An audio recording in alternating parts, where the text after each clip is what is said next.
Yes, Sam? We're going live.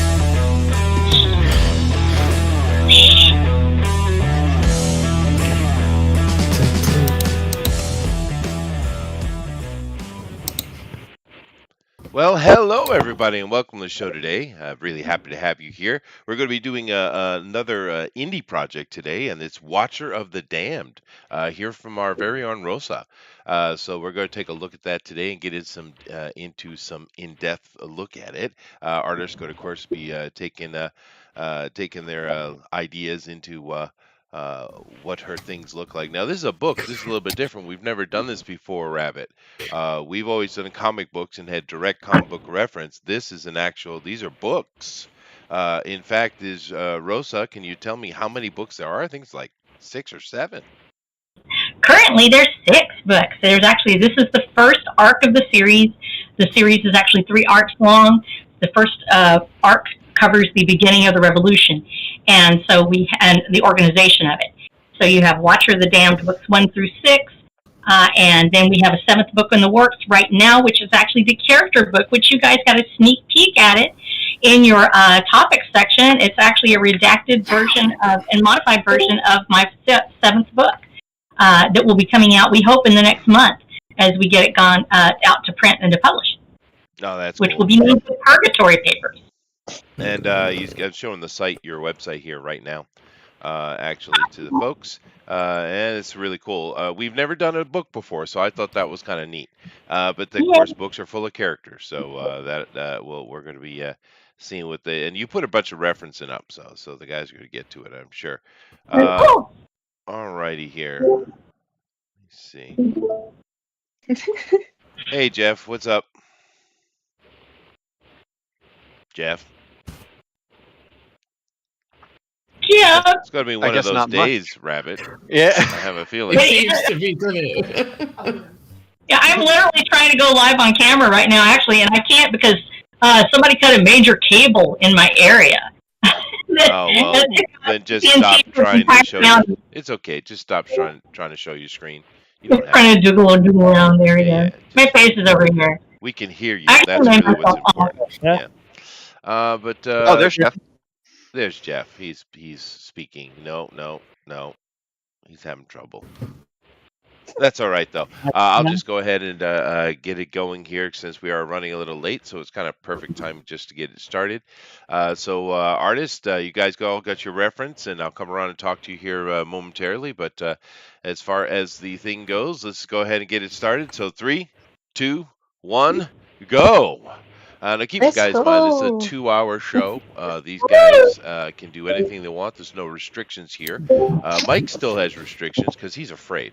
But we're not afraid. Dude, we did color last night. Did you? We did do color. So the old man has finally come out of the 30s. That's good. Well, see, what happened was Siege did color, and I said, well, I might as well do color. Siege was like, yeah, do it. Yeah. And then Aaron did color. And then it's like, everyone's like, we just did color. And he talked through his intro as well, like we do, which is kind of funny. Yes, he did. He told everyone to shut up, and everyone talked over it. So, he's becoming the fan edition. Oh, that's perfect. That's good. Copying me now, Mike, huh? All righty. But anyway, of course, 2 hours, guys. And we are going to have some... we usually do the draw-along stuff, and as we're going to look through stuff, you guys like to do draw-along, please do. Today is a bit different because we're dealing with a book, or books, plural. But I thought it was pretty neat thing to do, and of course, it's one of our own people here, so we want to support everybody. Thank you. Can you hear me? Yeah, I can hear you. Who was that? That was Jeff. Hi, Jeff. Jeff is magical.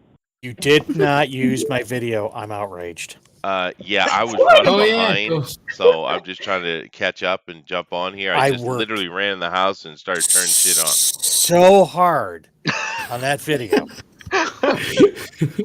Fingers worn down to the freaking nubs. Oh, I'm sorry. On the keyboard. Oh man, Jeff, where's this video and how can we look at it? Oh, it's okay. No, he's right. It's No. It's not important. We don't need that. Yeah. That's right. Well, since I just jumped in, Jeff, I'm gonna go grab some coffee and other libations. And while I do that, you go ahead and go on like a 10-minute monologue of how horrible it is you didn't have your video, or maybe talk to Rosa Yes. about her I bug. will do that. Yeah, I'd maybe. rather, Yeah, I'd rather do complain that. about my video. Actually, we'd all rather complain about you. But. Yeah.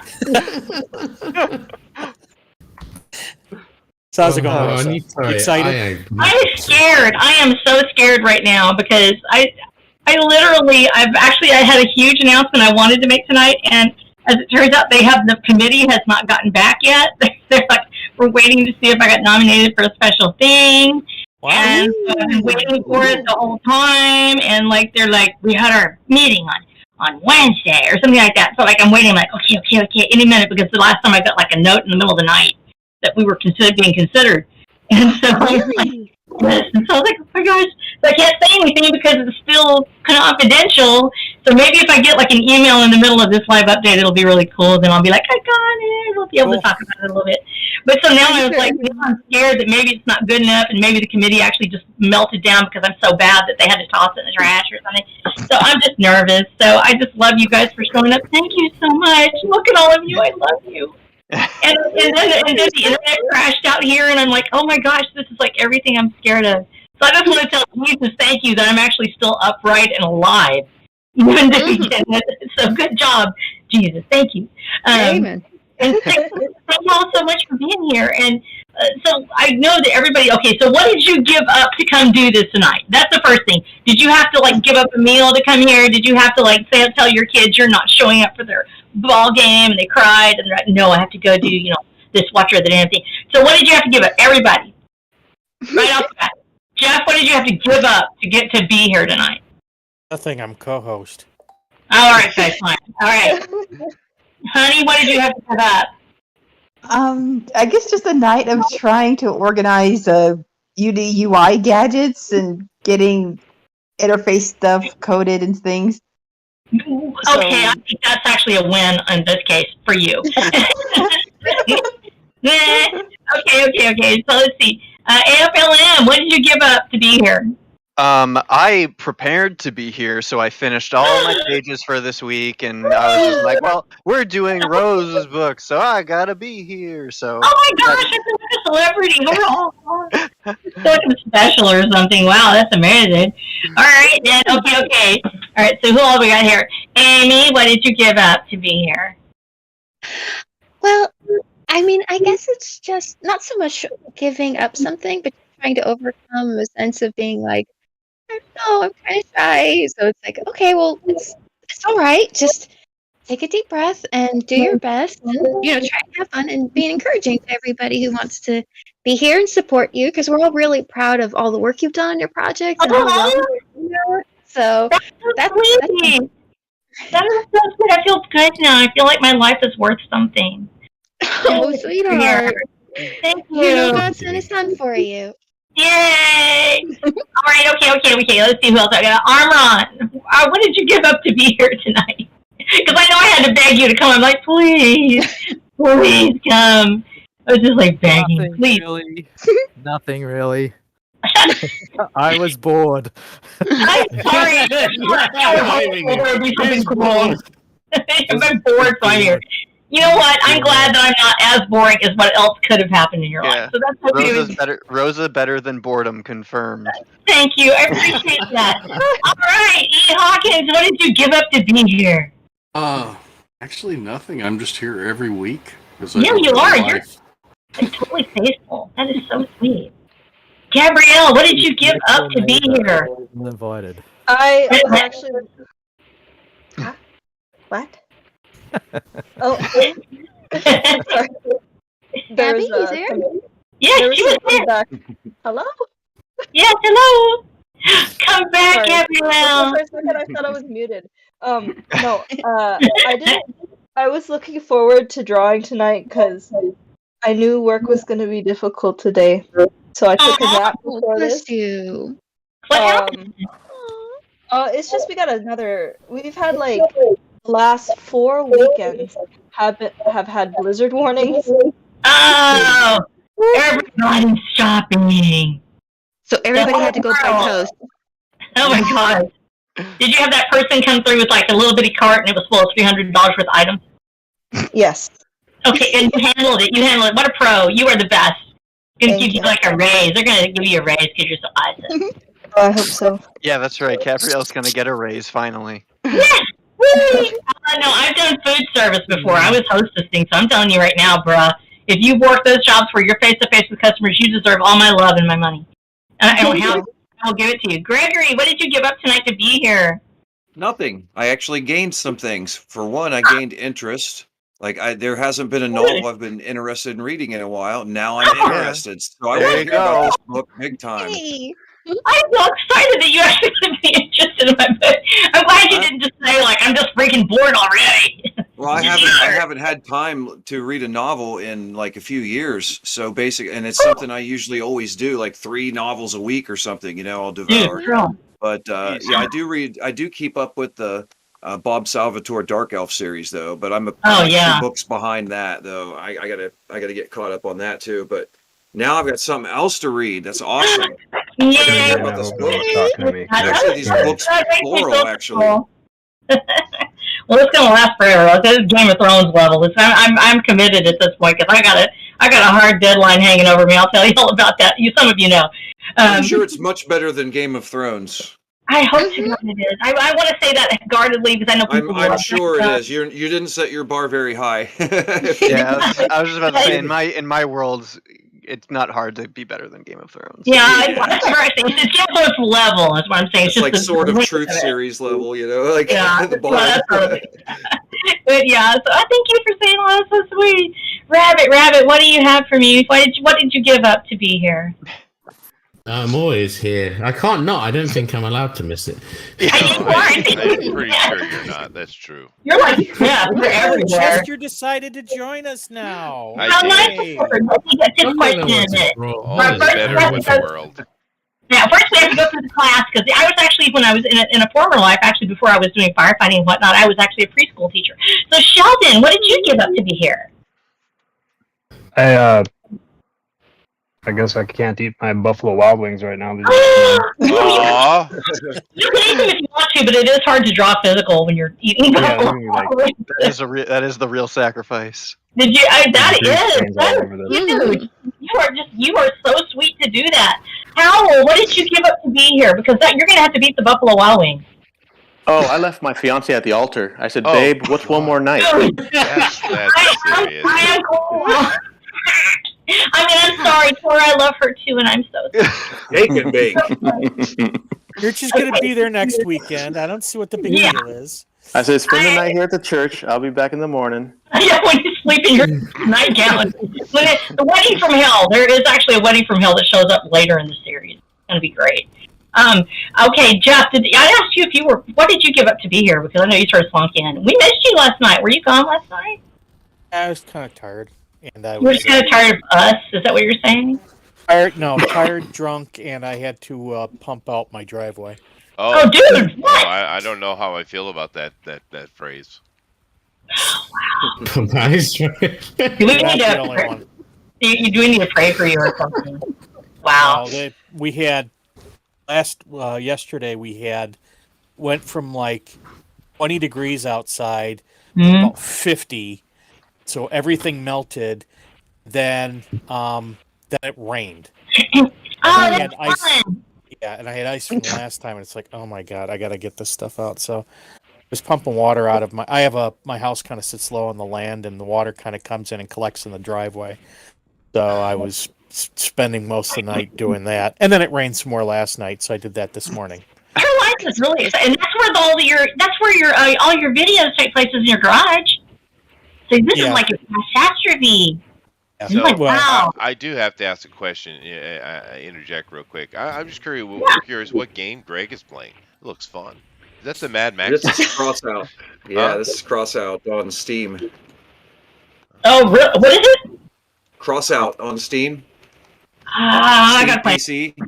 Oh yeah. I think it's actually on. I believe it's on PlayStation as well, but I play on. Yeah, I think it started on PlayStation. I might have. I'm not sure. It's by Gaijin. is the game developer. But it's a Twisted Metal style, vehicle combat game. But what I especially like about it is you build these, you build your own builds, basically your own vehicles. Oh, cool. You It's kind of design a them sandbox type thing. from all the parts and everything. Like this is one of my designs. I'll Sweet. switch to a different one here.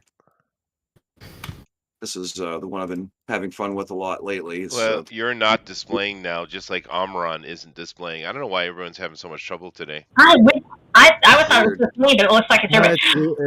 it's you, Chester. I think it's just you, Chester, because I can see his stream fine. Can you see it? I can't see it. No, No, okay, no, we have to ask Kenma. Kenma came into class late, so Kenma, what are you missing to be here? I get you, but it really matters what I see, though, because it's what they see. Yeah. Kenma, are you there, He's the Kenma? guy with the mountain man. Tommy. I can't hear her. No, She I can't live? see there. Kenma, come back. Okay, that's fine. All right. So the whole class has been here. Chester, did you give up anything to be here? You obviously you were like so slammed today. Well, no, I just, it's my fault. I should have scheduled on the weekend instead of on a weekday, but I figure I could just go get it done. I had to pick up a pole for my, because when I had the big earthquake, one of the corner poles on my pole barn split all the way up. So I wanted to get the pole delivered, but they wouldn't because they were backed up and stuff because of COVID. So I had to go down and get it myself. So I went down to get it, expecting, they'd have the pole on the trailer, and I just grabbed it because I was borrowing it. It's one of my friends that owns a lumberyard. So I just figured I'd grab the truck, take it back, and then after the show, I'll bring the truck back, right? Easy enough. No, nothing was set up, nothing. So I had to go do it, and I had to grab one of the yard guys to help me. Anyway, it's a long story, but here I am. That's very exciting. It's very exciting. Everybody. Did the yard guy help you with your pole? He did. He did. And he Did wasn't you very actually, gentle, Eric. Did you get the rig into the lava? This sounds almost wrong. Almost. It is so wrong. Almost wrong. Almost Well, wrong. I'll just let you know Yeah, that I don't moving wanna around be a 30-foot right. pole takes time. There's so many things I could do with that, and I'm not going to say anything at all. At all right now. I'm a good girl, and I don't do that. That's good. Let's see who else I've been just showing the art while you've been talking. Continue on. Everybody is not displaying. My God, what's going on today, dude? All right, they're starting to pop back on now. I can literally see everybody. I can see Sheldon, and I can see Helen and Gabrielle. I can't see anybody else. No, the only one that's really not displaying for me is Omron. Everyone else is fine. It's just a little bit of a lag. So it's okay. I can see what's going on the stream. If I pull up the stream on YouTube, I see exactly what Chester's talking about. Oh, yeah. Look at that! Blue. Word. Blue Okay, yeah, if I look at it on YouTube, I can see it. That's okay. I can live with that. Can you hear me? I can live with that. I'll just Oh, I I'll can- put it yeah, on can my you- phone. I can We hear can Kima hear now. you now, whoever that was. Very quiet. It is super quiet, huh? That's Yeah, that's super quiet. We're going to turn you up because you're the best. And you deserve to be loved and to be here. Anyway, I'm taking a look at Sheldon. He's upside down. It's perfect. I'm upside down? You are upside down, sir. Hang on, let me. I'm not used to using this phone. It's the first time I ever got an iPhone. Hang on. All right, now I'm right set up. Okay. Yeah, there you go. But now I'm looking at you and not the art, which is cool. I'm No, happy with I that. can't even hear Yeah, him. but I'll be back. How do you switch the screen around? I'm gonna ask I some think there's a questions little about. button. Okay. Little buttons. You guys hear me? I I can hear you. You're special. Okay, so All right. I'm gonna ask a few questions about. Am I still Watchers of the upside down? Damned. Sorry to interrupt. Cool. Oh, no problem. So as soon as I figure it out, what's that little mystical symbol with the eye in the middle of it? Oh, really? Okay, let me get you there. The little mystical symbol is the eye in the middle of it. Yeah, actually, there are two symbols, and if you look at the in the book when we talk about it, there are two worlds. There is a corporate oligarchy, and they have a symbol that they use, and that if you read the book, you'll come across it. And of course, one of the hardest things about talking about a book like this is you don't want to do all the spoilers. This is a really slow reveal. I love books that don't tell you everything up front right at the beginning because that's not suspenseful. That's just boring. And so we have a really slow reveal in the world, but it's enough to say that there was once upon a time there was this really big tech company and they owned everything, and that is their symbol, is this eye with the 8-pointed star around it. And they actually have a big story behind this that we'll talk about in just a minute, and that's their symbol. Then there's the symbol of the revolution, and the symbol of the revolution, of course, is a 5-pointed star. It's not the 8-pointed star, which is a mandala. Instead, it's a 5-pointed star, which has been used frequently throughout history as a symbol of freedom, as well as a symbol of opposition or subversion also when it's turned upside down. And so we have those two symbols, and on Purgatory Papers, we bring the two together to make this 5-pointed star with the 8-pointed star. And when my artists put them together, they ended up looking like this really cool Eye of Ra or something like that. I was like, that is so freaking cool. We're going to keep it. And so when the two worlds come together, it makes this all-seeing eye that just encompasses everything. And so that's the two halves of this: is revolution against the surveillance state and the corporate surveillance state against people determining their own fate. Dun, dun, dun. Okay, what about? So it's real life. Yes. Yep, basically. Well, here's the cool thing. So I'm going to tell you a story. Here's the story. Once upon a time, not long ago, there was a place, and it was a very flawed world, but it was a very beautiful world as well. The people lived in relative freedom. Now, that wasn't the case all over the world, but people aspired to be free. They owned their own things, and they were able to do as they wished to do with those things for the most part, outside of what was necessary for the common good. And people decided their own fates and determined their own fates, the right to do as they wanted to do and go where they wanted to go and to be who they wanted to be. Men were men and women were women, and those who didn't wish to be that way were able to determine their own fate to be that way because it was their own business and it wasn't anybody else's business what they decided to do. And the world all lived in harmony and peace, more or less, except when they got into fighting wars, and occasionally they would get a little violent. People owned guns and they ate meat and they did all kinds of things. They eat meat? Yes, they ate meat. They were wild and free, and they did as they pleased, and they shot up stuff, and sometimes they got in fights, and it was just terrible in the eyes of certain people known as visionaries. Now, the visionaries had started off just being a business like any other business, but gradually they grew and grew until they became a corporation, and the corporation became a government, running the world, of course, behind the scenes, because that's what corporations like to do. They don't really want to tell you what they do all over the place. So they have shell corps, and they have organizations, and they have NGOs, and they have everything else. And they decided that this world was too violent and too wrong. They wanted a world that was more peaceful. It was more environmentally friendly. It wasn't as overpopulated. And these things are wonderful things, and nobody certainly disagrees with any of those things. War is a terrible thing. Pollution is bad, and people don't want to have a world that's filled with chaos. And so the corporate oligarchy and the visionaries who helped run it decide that they were going to change that. And they foobarred the entire world. Of course they did. Totally wrecked it. Goodness. This is not a story about people trying to fight to keep an oligarchy from taking place. This is a story about what happens when visionaries get their way. What happens when they decide that the world is overpopulated? I think we know what that looks like, actually. So it's horror genre then. Yeah. Yeah. Alright, What happens when businesses decide that there are too many people on the earth? What happens when people decide that you are not the one they want running the world? This is What real life. happens when they decide that real you life, will yeah. own one Yeah. and you will be All happy? right, I'm going to do something. Rosa, not to interrupt, but I'm going to do something I've actually never done before. Because this. Go get coffee? No, seriously, Jeff. This stream is so whacked, dude. It is so whacked. What I'm going to do is I'm going to shut Discord off completely. The stream's still going to go. They're going to be able to hear me. And you guys just stay where you are, and I'm going to come back in because this thing is really, really whacked, dude. It's me. I'm a little black cloud of fun. I haven't The even tech companies knew we were talking about them. Dun, dun, dun. Okay. Mark, Tell us- No, you guys keep story. going. You just stay right where you are. Don't do anything. I'm doing stuff, not you. Okay. We'll be Okay, back. don't worry. The story. All right, guys. Let me go through and see if this helps. Sometimes when you're having trouble with Discord, you just kind of drop out and come back in. So I'm shutting it down completely.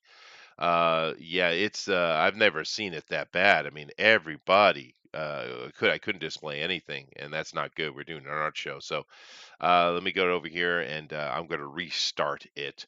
Thank you all for coming in. I do appreciate it. Hopefully, you guys will go ahead and share it out so we can get more people in here to see what Rosa's projects are about. She's got 6 books. She's got seventh coming. So please do that. I'd like to have more people, more eyes on it. We'd love to support indie work over here. So thank you. And it is interesting. We are doing a book, which is different. Sorry, let me go ahead and restart the Discord here and see if I can't get it working better. Because I've never seen it that bad. It's usually 1 or 2 people, but that was the entire stream. So here we go. All right. And let me go ahead. I mean, like almost all of them. Oh, wow. They got totally wasted. We had a death. Yeah, no, it's not. So I'm going to have to do that again. All righty. Sorry about this, guys. But yeah, I don't know. I've never had this trouble, but the artists have, though. Occasionally, they do have trouble with Discord, but I think overall Discord's good. But if any of you guys know of a super stable way for me to collect all of their video and and throw it on, let me know. I don't know. Maybe StreamYards is more stable. Not sure. Living your all. And so as they did this, all these people Rosa, out there that were left became bigger, stronger, faster, transmutated. Can you hear me, Rosa? Yes, I can hear you. Okay. You have been speaking all by yourself. Really? Yeah, I Can anybody told hear? you I was going offline. Hello. Oh no, she was talking to us. Oh, I see. Well, I have to start my story again. Yeah, we can listen to her. Are we live again? Are we live again? Yeah. I don't know. I see the unquartered Ultimate Edition on the Thingamabob on YouTube, but Yeah, well, we're only the doing YouTube's it. fine. I didn't shut the YouTube down. YouTube's been running just fine. I just shut the Discord down. So let me see if I can get some displays going on here. Now there we go. Okay, here we go. All right. Oh, excellent. Now Yeah, we'll talk about. hold on, Rosa. Hold on, please give me a second. Just hold that thought. Yes, it's found please. Chupacabra, by the way. Yeah. Rosa, I have a question. All right. Yes. What? Okay, go ahead, guys. Go ahead. Rosa, in the reference drawings that you posted, the dead Chupacabra drawing, does that woman have a robot hand? No, she's got keys in her hand. If you look at it real close, it's actually a bundle of keys. And if Okay, you because notice, I am she totally has drawing off model right now. I'm sorry. You want to make sure. Well, you can put a robot hand on somebody if you like. There actually is a robot foot later. But we have. He actually has a chain around his neck, and she has a little set of keys that she's jingling, and he really wants those keys really bad. But so let's tell our story again. So anyhow. So we have this world where visionaries utterly and totally wreck it. And they wreck it. They take out the humanity. They do manage to stop overpopulation because they stop people from reproducing entirely. After 99% of the world dies, you have left a group of people called survivors, mutated without hair, with their skin inflamed and tormented by this itching, burning, peeling, flinty skin that they've developed. And they become transmutated by testosterone to become faster, stronger, heavier, more muscular. And the very few women that are left also are transmutated in much the same way.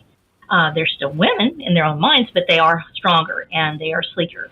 Nobody has hair, so nobody has beards. That's so that makes it a little bit easier on the eyes. Those people that are left with as these strangely mutated bodies and with extraordinarily long-lived as well, because testosterone sometimes increases lifespan. And so we see these people that are left behind in this dying, decaying world, a world without tech, a world without anything left of it that was resembling the first part. It's a beautiful world. It's unlike the worlds of Fallout and other fun post-apocalyptic games. We don't have a world that's destroyed with humanity. It's humanity itself that's destroyed. Life after people starts to take place as humans are taken out of the ecosystem, basically, and devolved into this one of the smaller, more prey-like creatures. And we have some new creatures that show up, and we're not sure why yet at the first of the story, and that's a spoiler that we'll talk about later. But so we have this world out there. It's not a world that we're trying to save from somebody. It's already happened. Everything's been destroyed by this wonderful group of visionaries, this people that wanted to save the earth, instead end up totally wrecking it for humanity. But as we all know, power doesn't die. Corporations never actually quit doing what corporations do. And people who take power want to keep it permanently. So unfortunately, although humanity has been put through the ringer, they have not yet been set free from these corporate oligarchs because, of course, they've taken care of themselves, and they've made sure that they are taken care of as well.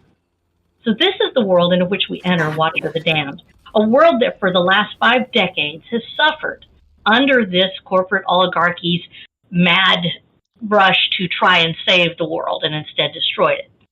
A world where everything is ecologically sound now, of course, because people aren't there to ruin it anymore. And so we have this picture that starts to take place. And I want you to imagine the most perfect opening ever to any video game. And I will, argue with you on this if you want to. Fallout 3. And Fallout 3, one of the most beautiful openings ever. Because it starts off very small. You're only looking at one thing and you recognize it as a radio tube. And then it flickers and it starts to move out a little piece at a time, and we see it expand to the teddy bear, and then we see it expand to the rest of the bus. And then it pulls back to this giant shot, and as it pans back, you see this destroyed world around. And then you see the Brotherhood of Steel standing there next to you. And you realize this is something very different. The same thing I wanted to replicate with the beginning of Watcher of the Damned. So we have a very small focus at the beginning of Watcher of the Damned. We have this beautiful world that's been totally wrecked, but where we start is not with that wrecked world and everything around it, but instead we start with a man at a gate. The man is mutated. He is destroyed by this event that took place, an event that they call the Happening. He is a survivor of this. He is also a prisoner. They've put him in chains because he's a little too dangerous. His life before gave him too much information and too much knowledge.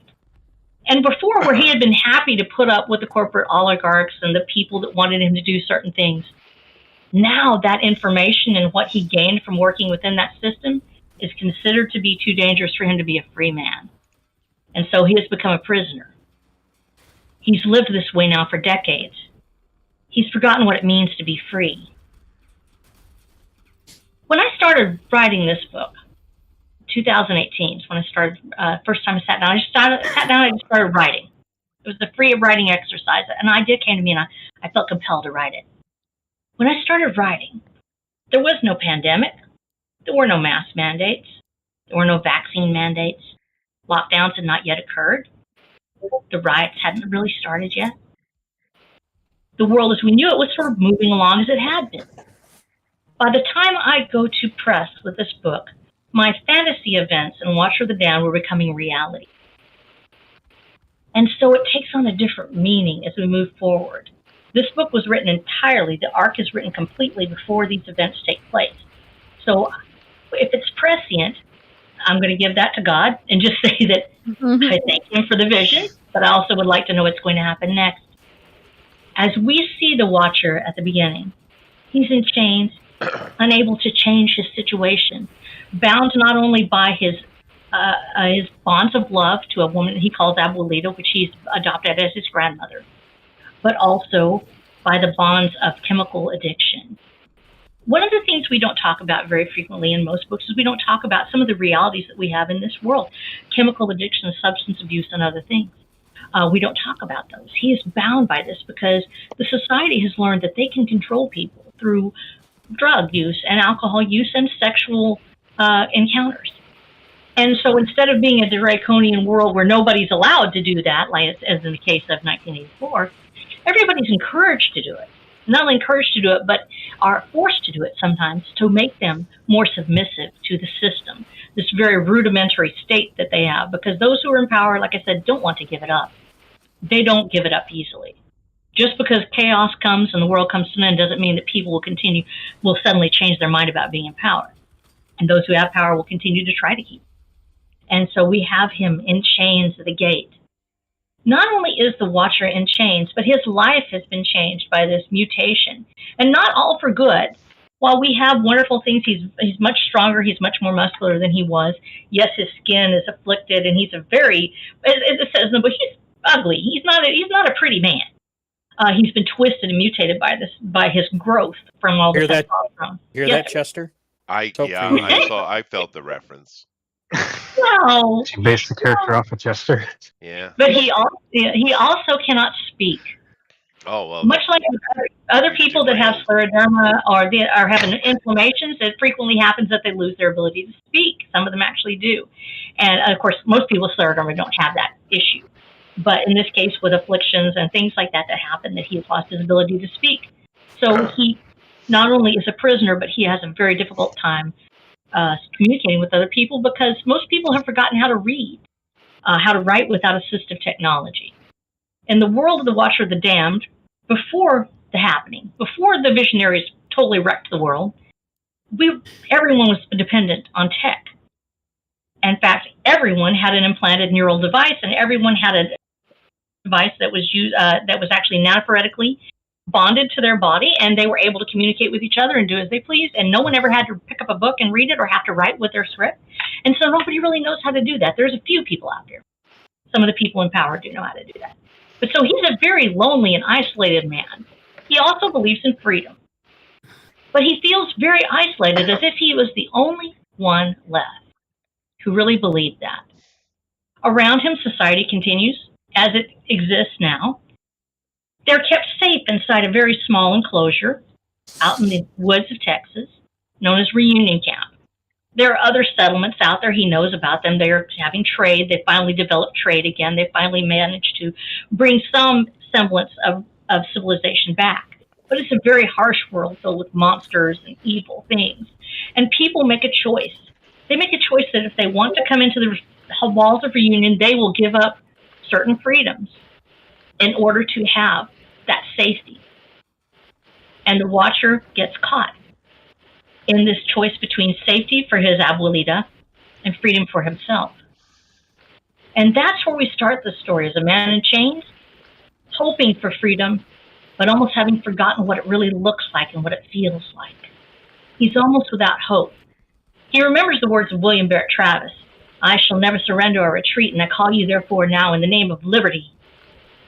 He remembers it, but he doesn't know if anybody else does. He's not sure that freedom ever is going to be a thing that he can aspire to anymore. Too many things seem to weigh him down. There doesn't seem to be anybody left who would fight for freedom with him. And that's where the story starts. Well, this shows us a real big difference between doing comic books and a book. A book takes a lot more to explain. So tell me about the chupacabras. Yeah, we're going to get to the chupacabras. But all right, so we have a dystopian future, and we have our hero who's going to try to bring things back to a semblance of normality. Okay. So do me a favor, Rosa, and come over here. I am looking at Andrews, our AFLM. And Andrew, if you could, there you go. Thank you, Andrew. That was very quick. You guys hear me? Yes, we can hear you. I just tried to ignore you. What? No. Wow.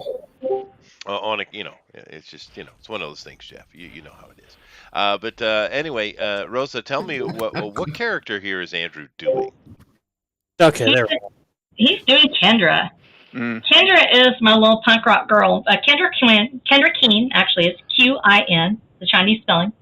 Kendra Keen is a real survivor in the sense of actually her spirit. She is a very independent woman. She is picked up by Sam Ellison, Agent Sam Ellison, which you also see in the reference papers. As we move into, as the world gets bigger, we go to one of the settlements nearby, and it's Purgatory, the largest town in the Taos Cooperative.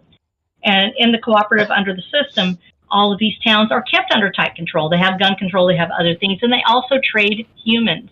Humans are traded because they're a commodity, because people aren't making anymore. As a result, if you want to have somebody out there, you're going to make them work for you. And the same thing applies for sex. Sex is a very powerful thing in Watcher of the Damned, because there aren't very many women. In this world, there are mostly men, and those men are attracted to each other for the most part. This is also a flip-flop on most worlds. In most worlds, we'll say, oh, well, that's a very different thing, and everybody's heterosexual. Well, women have been taken out. And people continue as I do.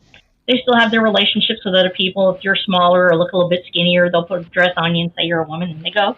Oh, but in this case, so she's a woman. She's not a woman. She's a man. She's a lady. We just went sideways here. We went radically sideways. I do apologize to the stream. No, Kendra is actually a female. She is a female. She's, of course, been transmutated a little bit. She's like everybody else. She's been exposed to testosterone. And so she's lost some of her curves and everything else. And she's a little bit more aggressive because of that. But she also is still considered herself to be a female. Not only that, but she was... So, Rosa, are you trying to respond to the whole transgender thing that's been going on for the past so many years? I'm not responding, because when I started this book, it wasn't really a thing. Oh, there we go. Stream canceled. Stream is gone. Yeah, see, No. As you see, this was actually, the book was started before it was actually a thing. So when this came up, the whole point was that these people have all had this happen to them, so it's not really anything special about it. It's not really anything oppressive or anything else. Everybody's been transmutated, with the exception of one person that you'll meet in the book. And so we have Kendra. Rosa, can you go back and explain to me how they became transmutated? Well, as it turns out, now this is one of the spoilers in the book, I will give you a little hint. When the powers that be, the corporate oligarchy, decided there were too many humans on the planet, they decided they needed to do something about this terrible problem. And they decided that it would be really great if they could somehow introduce a birth control device that would affect the whole planet. And they were trying to figure out how to do it. As a result, a virus was created that would somehow be harmless to everyone, would affect people and perhaps instigate a little bit of hormonal imbalance in people so that they would stop reproducing as often, and then they would have just fewer people on the planet. And there were also going to be some other humans that would be genetically developed to be more gentle and more kind, to be a nicer humanity. But of course, as we know, scientific experiments don't always work out the way they're supposed to. And okay, instead so of just the government did it. The government did it. Well, the corporate. The corpos did it. Okay. Still So back to this government. character right here. Can you tell me what is she? What does she do in your story? The one that Andrew's drawing here. Kendra is actually a spy. Okay. Kendra is working with the Wildland Express. They have a group that's actually working to help free slaves that have been brought into the communities. Slaves aren't really called slaves; they're called private contractors, because you will sometimes be held at a point of a gun and told that you have to sign a contract saying you're going to work with somebody exclusively. And so the private contractors are brought into Purgatory, and their contracts are sold at the market, and they usually are against their will. Some of them have gotten used to it. Some of them have made peace with their fate, but others fight back. Others want to be free. Kendra is there with a very small group of ladies that are working inside Purgatory. Because there is such a sexual imbalance in the towns, society, as the system has decided, that everybody has to share equally. And one of the things you have to share equally is not just goods, it's not just services, but it's also yourself. As a result, because they decided that this society needed more sex, because that's how they help control people, that everyone is going to have to share their bodies. If they're a certain kind of person, they will have to share their bodies as they're requested to, if they're a private contractor or if they're what's called a public servant. Public servants are there for the community. They're basically a slave to the community. Yeah. And they like euphemisms. They don't like to call it slavery. They don't want to call it prostitution. So instead it becomes community service. So they're going to share their bodies without necessarily wanting to. Okay. It sounds like spring break. Yeah, I think I have a solution for your troubles, Rosa. I would just suggest genocide. Oh, well, that's actually kind of what happened. That's but people first stories. Genocide doesn't work very well because it usually ends up with some people left over and they're not happy about the process. That's probably true. Kendra's one of those people. And so she is working as a spy inside Purgatory. She works she puts herself out there. They don't like to call them prostitutes, they call them hostesses. So they're with the hostess club, and you can sign up and you can gamble to win a night, or you can gamble to win some time on it. But Kendra is actually working undercover with Sam Ellison. And Sam Ellison, of course, is Agent Ellison, and she's running this little group of spies. And they make friends with some of the more powerful people that come in. They're known as landlords and bosses. And whenever they find somebody that knows of someone who's being held against their will out on one of the plantations or in one of the towns, they find out about it and set up to arrange for them to be taken out in a railroad to freedom, sort of, so to speak. Yeah, and so they have been working with that. Kendra is a really interesting character because she bucks any authority. As anyone knows, if you've ever been in the military, we have lots of stories where everybody's their own person and they're an anarchist, and it's really cool, and it is cool to be an anarchist, but it's really hard to work in an organization when you don't take any orders from anyone. Kendra doesn't like to take orders. She does like to help, so she has a tentative, let's say, a truce with Sam Ellison that she's going to do as Sam asks, and she's going to be under Sam's orders as long as she gets to do what she wants when she's trying to set people free. She's also a disguise artist, so she's actually able, using her cosmetology degree, because her dad wanted her to be a doctor, but she decided she would be a cosmetologist instead. And she's able to paint up people so they can be disguised as someone new to be taken out in this Underground Railroad and shipped away to freedom. All right, is she a ninja? Is she a ninja cosmetologist? She is not the ninja. There actually is a couple of ninjas. Yeah, Jeff has been waiting for the ninjas. No, I want to know about the poor ninjas. man. There is Kill me, ninja Rosa. time. Kill him. I know. I feel for you, Jeff. I got you back. Man. It's there. It's there. She is not your ninja. She's a stealthy person. Not a ninja. Let me try to clarify here real quick if I could. So we have a dystopian future, but the world still exists to the fact that we have cosmologists. Our cosmetic experts. Are different. I know. Yeah. Well, listen. We have beauty salons still. Oh, cool. No, you don't have a beauty salon. Remember, she was a cosmetologist in life before. Life before is before the house. Before the world got destroyed. Okay, so this is after. So we are. Well, hold on. So we are in a complete dystopian future. Everything's wasted and cities are crumbling. That's the visage, right? Yeah. Okay, good. I'm up to speed. All right. Amron, could you... Wait a second. Yeah. Did Kmart and Sears make a comeback yet? Oh, yeah. What? Yeah. No. Amron, could you do me a favor and back it up so we can see your what you got going on here?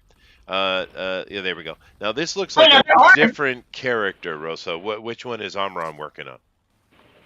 Let's see if I can see what he's looking at here. It's a lady with a pistol and a hat. She's got a cowboy hat. Oh, if she's got the cowboy hat and she's got a beautiful pair of blue jeans, that is probably Shani. Tell us about Shani. Shani, one of the things I really detest in books that are written with this sort of dystopian future is almost always women are super powerless or they're victims of everything or men are evil or whatever. I've known some really evil women in my time. I don't know about you, but Shani is one of those. She is absolutely fabulous. She's gorgeous. She is a very manipulative person. She's also very much in love with herself. As a result, she is when you first see her, she sparkles like a diamond. She absolutely is the kind of person that when you meet her, you want to know more about her because she makes you feel special when you see her. She'll look deeply in your eyes, and every time she talks to you, it's like the world ended. It's just amazing. You can hardly wait to meet her again. It's because she's really in love with herself. That's how I feel when Chester talks to me. I know. Oh, yeah. Shani's a sociopath. It's the voice. Shani's an absolute sociopath, as are a lot of people in this book. In fact, you will find out more about that. That is a spoiler. There are certain people that rise to the top, and usually they have sociopathic tendencies. That's not always a bad thing. The world needs strong people that make up their minds and don't want to follow everybody else's rules. But people that want to make rules for everyone else and force you to follow them sometimes can be a little difficult to deal with. Shani is one of those people. So Shani Did any of these characters wear a wig? I mean, the chick, anyway. No, actually, there's only one person that has hair. The others, it's pretty hard to find wigs. They do find them from time to time, but after 50 years or so, those wigs get a little bit nappy. So they usually wear hats. All of your survivors usually are bald. They'll have a hat. Now, some of them will wear yarn wigs that they make. They actually will crochet hats and do things like that. They have to protect their scalp because if you've ever lived in Texas and you've been bald, you'll find out real quick. It hurts. And so your survivors will almost always wear hats. One of the characters does have hair, and that's Rose. Rose has hair because Rose is different. Rose comes from a different place. and All right, we'll find so out more about her. let me ask you another question while we look at Amran's beautiful work here, of course. Mhm. And my question is this: so, a birth control medicine is what caused this genetic transmutation, right? How did it affect? And the world's gone to pot. How did it affect the men? I mean, hey, man. Dude, I gotta give the shade where I can give it, Jeff. Rosa. Go ahead. No, Yes, sir. my question is, so a birth control is what has caused this problem, but how did the birth control affect men and turn them all gay? It's not really, remember, a birth control is actually a hormonal intervention. And so in this case, the birth control was actually created an expression of testosterone in the human body. So women, and if you've ever been a woman, I don't know if any of y'all have ever been a woman, but if you get even slightly out of balance, if you have a little bit too much testosterone, it messes up your ability to reproduce. Sure, no, Well, of course, I so understand the women's bit. So I get the the men- women's knows bit. about that. I'm curious. they're- I'm curious about the men, though, Rosa. Oh, yeah. because Oh, yeah, men don't they're take there. birth control; we wear it. Yes, I know, and that's exactly what happens. They become very, very buff. Testosterone, of course, has anybody who's ever watched WWE will know that you take steroids that can mess you up. Well, steroids have that testosterone effect, a synthetic one. But so in this expression, testosterone, they become bigger, buffer, stronger. Some of them grow after the fact, and you actually have agromegaly is what it's called. Their bones become bigger, denser. If you have a person that's young enough that is exposed to testosterone and human growth hormone, they will actually grow physically. And so you have these guys that some of them are huge. There are actually different classes of people. So let's go through that. You have Well, four classes. hold on, Rosa. I got to understand it first before you go on to something else. Cool. No, Yeah, because I still don't understand how men are taking birth control. oh, they're not It taking was the birth released control. as a virus. It was released as a virus. It was released so- as a virus, and that's how it actually So wipes out the women start using birth control. It creates some No. kind of viral infection No, inside the no. women, and then an epidemic no. pops out. No, it was actually released against their will, and it's Yeah, the released corpos made in it. the environment. It was released into this was actually a bioengineered virus that was released upon an unsuspecting population. All right. So okay, that's not birth control. All right. Now I'm on It board. was, Okay. it was actually created to cause to depopulate the earth. Okay, I get now. Now I understand. So a virus was released, a genetically engineered virus, not some birth control. Okay. Yeah, this is a genetically Viruses engineered can't virus control. designed to depopulate the earth. I'm still sitting here waiting for chupacabras and ninjas. Okay, it's coming. Ninjas. Okay, ninjas are coming. We have ninjas. We have chupacabras. I think I actually talked about that while we were off the air. I think that's what happened because we were talking about the virus was released. It was bioengineered. Yeah. No, I've been busy, Rosa. Yeah. Yeah. So Okay, yeah. So now I there's- get it. I understand. So we have a dystopian future that is caused by a genetically engineered virus intended to manipulate the world via the Illuminati. And here we sit where basically there's hardly any women. Everyone's bald. The men are all gay. That was a fuck up, gay. Rosa. No, Someone fucked up no, pretty it's bad, not Rosa. all gay. No, that's Nobody the has truth. to manscape anymore. Yeah. I Nobody know. has to- It's, Oh, it's Yeah, that funny. would be a good thing. It's funny how we're not actually talking about anything controversial because it's a book, but we're talking about everything controversial, and we're definitely going to get the stream shut down. No, this is science fiction, y'all. Oh yeah, right. It's We're hitting, Now- all those key words. Yeah, Yeah. right. It's okay. I hit those keywords like on a daily basis, and I'm still here. Yeah. Now I'm curious, Rosa. Throwing in all the gayness and stuff, you do realize that I understand women can deal with it at various levels, but you do realize the average dude is that homosexuality is quite anathema to us. We don't really talk about it. We might not give people shit about it, but it's they've done studies and they found that the reaction in the average male to homosexuality is about the same as the stench of rotting meat. I'm not No, kidding but about that. first of all, So first of seeing all, as remember, the average male, he doesn't cause trouble about it, doesn't say anything, doesn't, we can interact with the world because tolerance is important, right? But acceptance and tolerance are not the same thing.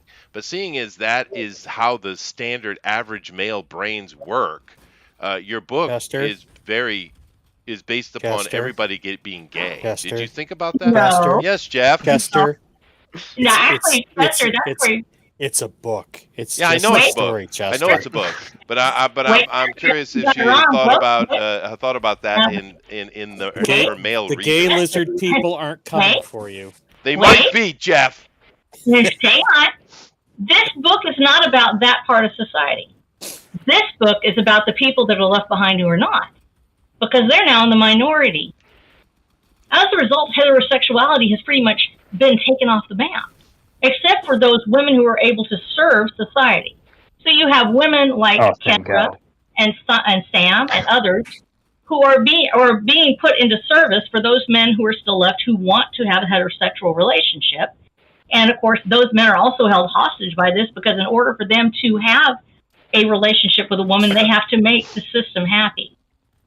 So this is that story. And Chester, I think you got it wrong. This is sounding a lot like marriage. Yeah, So but it's also I mean, I really hope you have some rounding out of this, Rosa, because this sounds just absolutely hopeless and just a disaster of a world that just literally just nuke it all. No, Sounds a lot like Canada. Man, does the hero nuke it all? Oh, be nice. Dude, shut the fuck up. Okay. Okay. I here do we have go. a question, So, yeah. Rosa. I'm looking at Yeah. enemies here real quick. Can you tell me who's this dude here with the little kid? That is not a little kid. No, well, okay. All right. Who is this big dude with this, whatever this creature is? Amy, you want to talk about the scene? Oh, me? Yes, you. You read the book, so go ahead. Yes. Okay, so this is the Watcher character, Oh. and he's saved by the little girl Rose. Well, she's a lady, but she's a very petite, and I just kind of like to exaggerate proportions a little bit. So I made him really, really big, and I made her really, really tiny because they keep describing the girls as being like little fairies, and I thought, oh, that would be cute.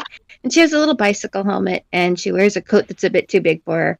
And she's trying to figure out, how do I save this monster without giving him the opportunity to eat me up? So she's not really quite sure how this is going to work, but so she's trying to help him out. So it's like Frankenstein and that Well, that's flower. cool. So this is our protagonist here. Yes. Oh, okay. And he's the dude that he can't speak though. No, he's unable to speak, but he can communicate. He can write. He can do things like that. Oh, sure. Well, he's the eyes of the reader. I get it. All right, cool. Thank you, Amy. I appreciate it. Now, when you were talking about that, Chester, one of the things that when we talk about these things, as we take away all of that picture of, oh, well, this is an oppressed group or this is not. This is a science fiction world where everything they wanted, where some people talk about, well, it really should be this way, that there shouldn't be as many humans and everybody should just do everything with everyone and everyone should be forced to share everything they have. They've gotten their way. Everything that they've talked about on the Georgia Guidestones, if you've ever read the Georgia Guidestones, if you've ever looked at them, one of the bases for this dystopian future is the world of the Georgia Guidestones, where humanity is wiped out, basically, and you only have 500,000 people left on the earth, and everyone has whatever they want from those people that are left behind. But as we know, anybody who tries to put that system in place is going to really wreck the world. And so that's part of the vision of where this comes from, is actually from that dystopian, supposedly utopian vision of the Georgia Guidestones. And so when we talk about their sexuality, other things like that, yes, this is a world where it's been enforced, where these people are now, that's the norm, where that's all that's left. So now we have a vision of those who are left. The Watcher of himself is more heterosexually inclined, like many men are, but they may not have that choice, and so they choose to either be alone or they find relationships somewhere else. But the Watcher's case, like most men on that planet, they have to jockey to try to find somebody to link up with.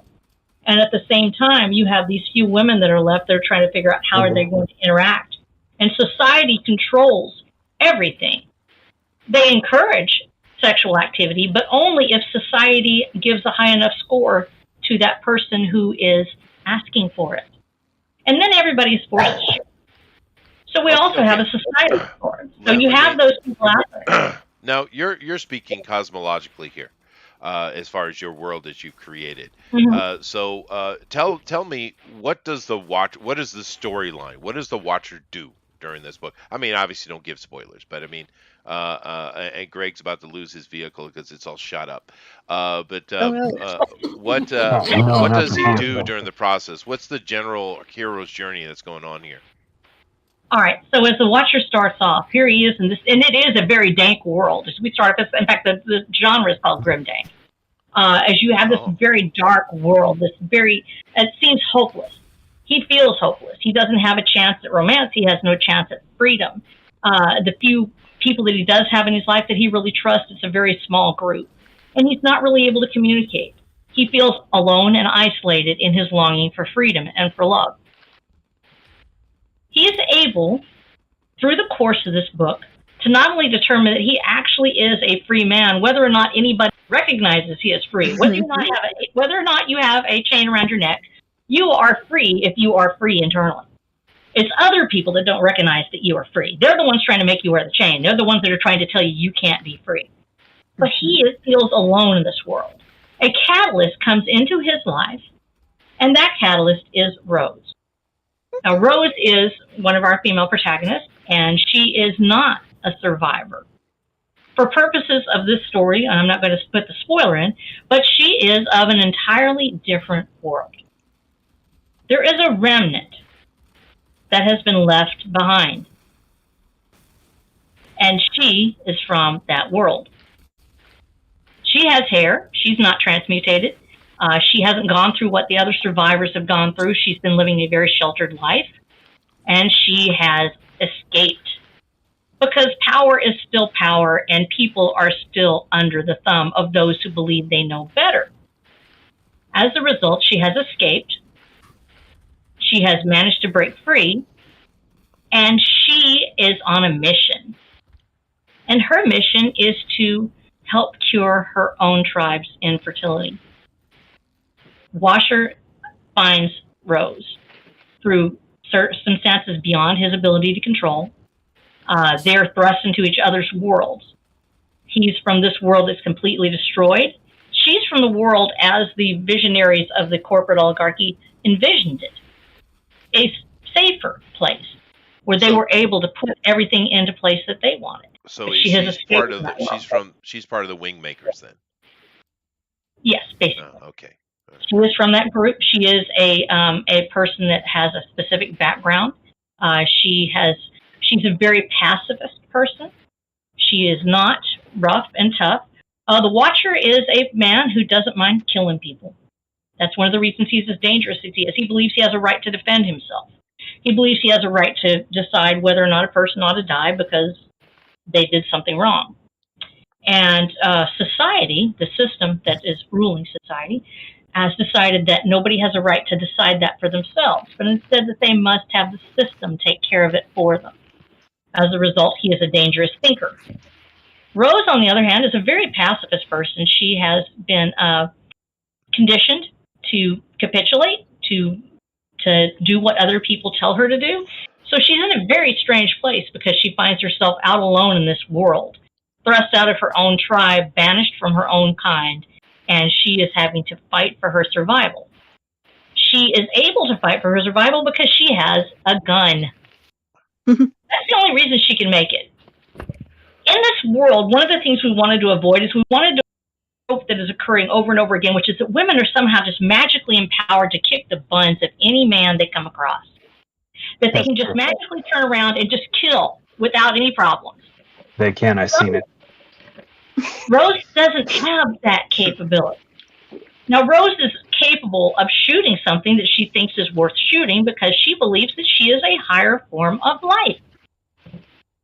She does not look at the Watcher as a human. He doesn't look like a human anymore. He's been affected by the world he's in. As a result, he's just another animal, and so is everybody else out there that looks like him, and she calls them devils. They are the devil men.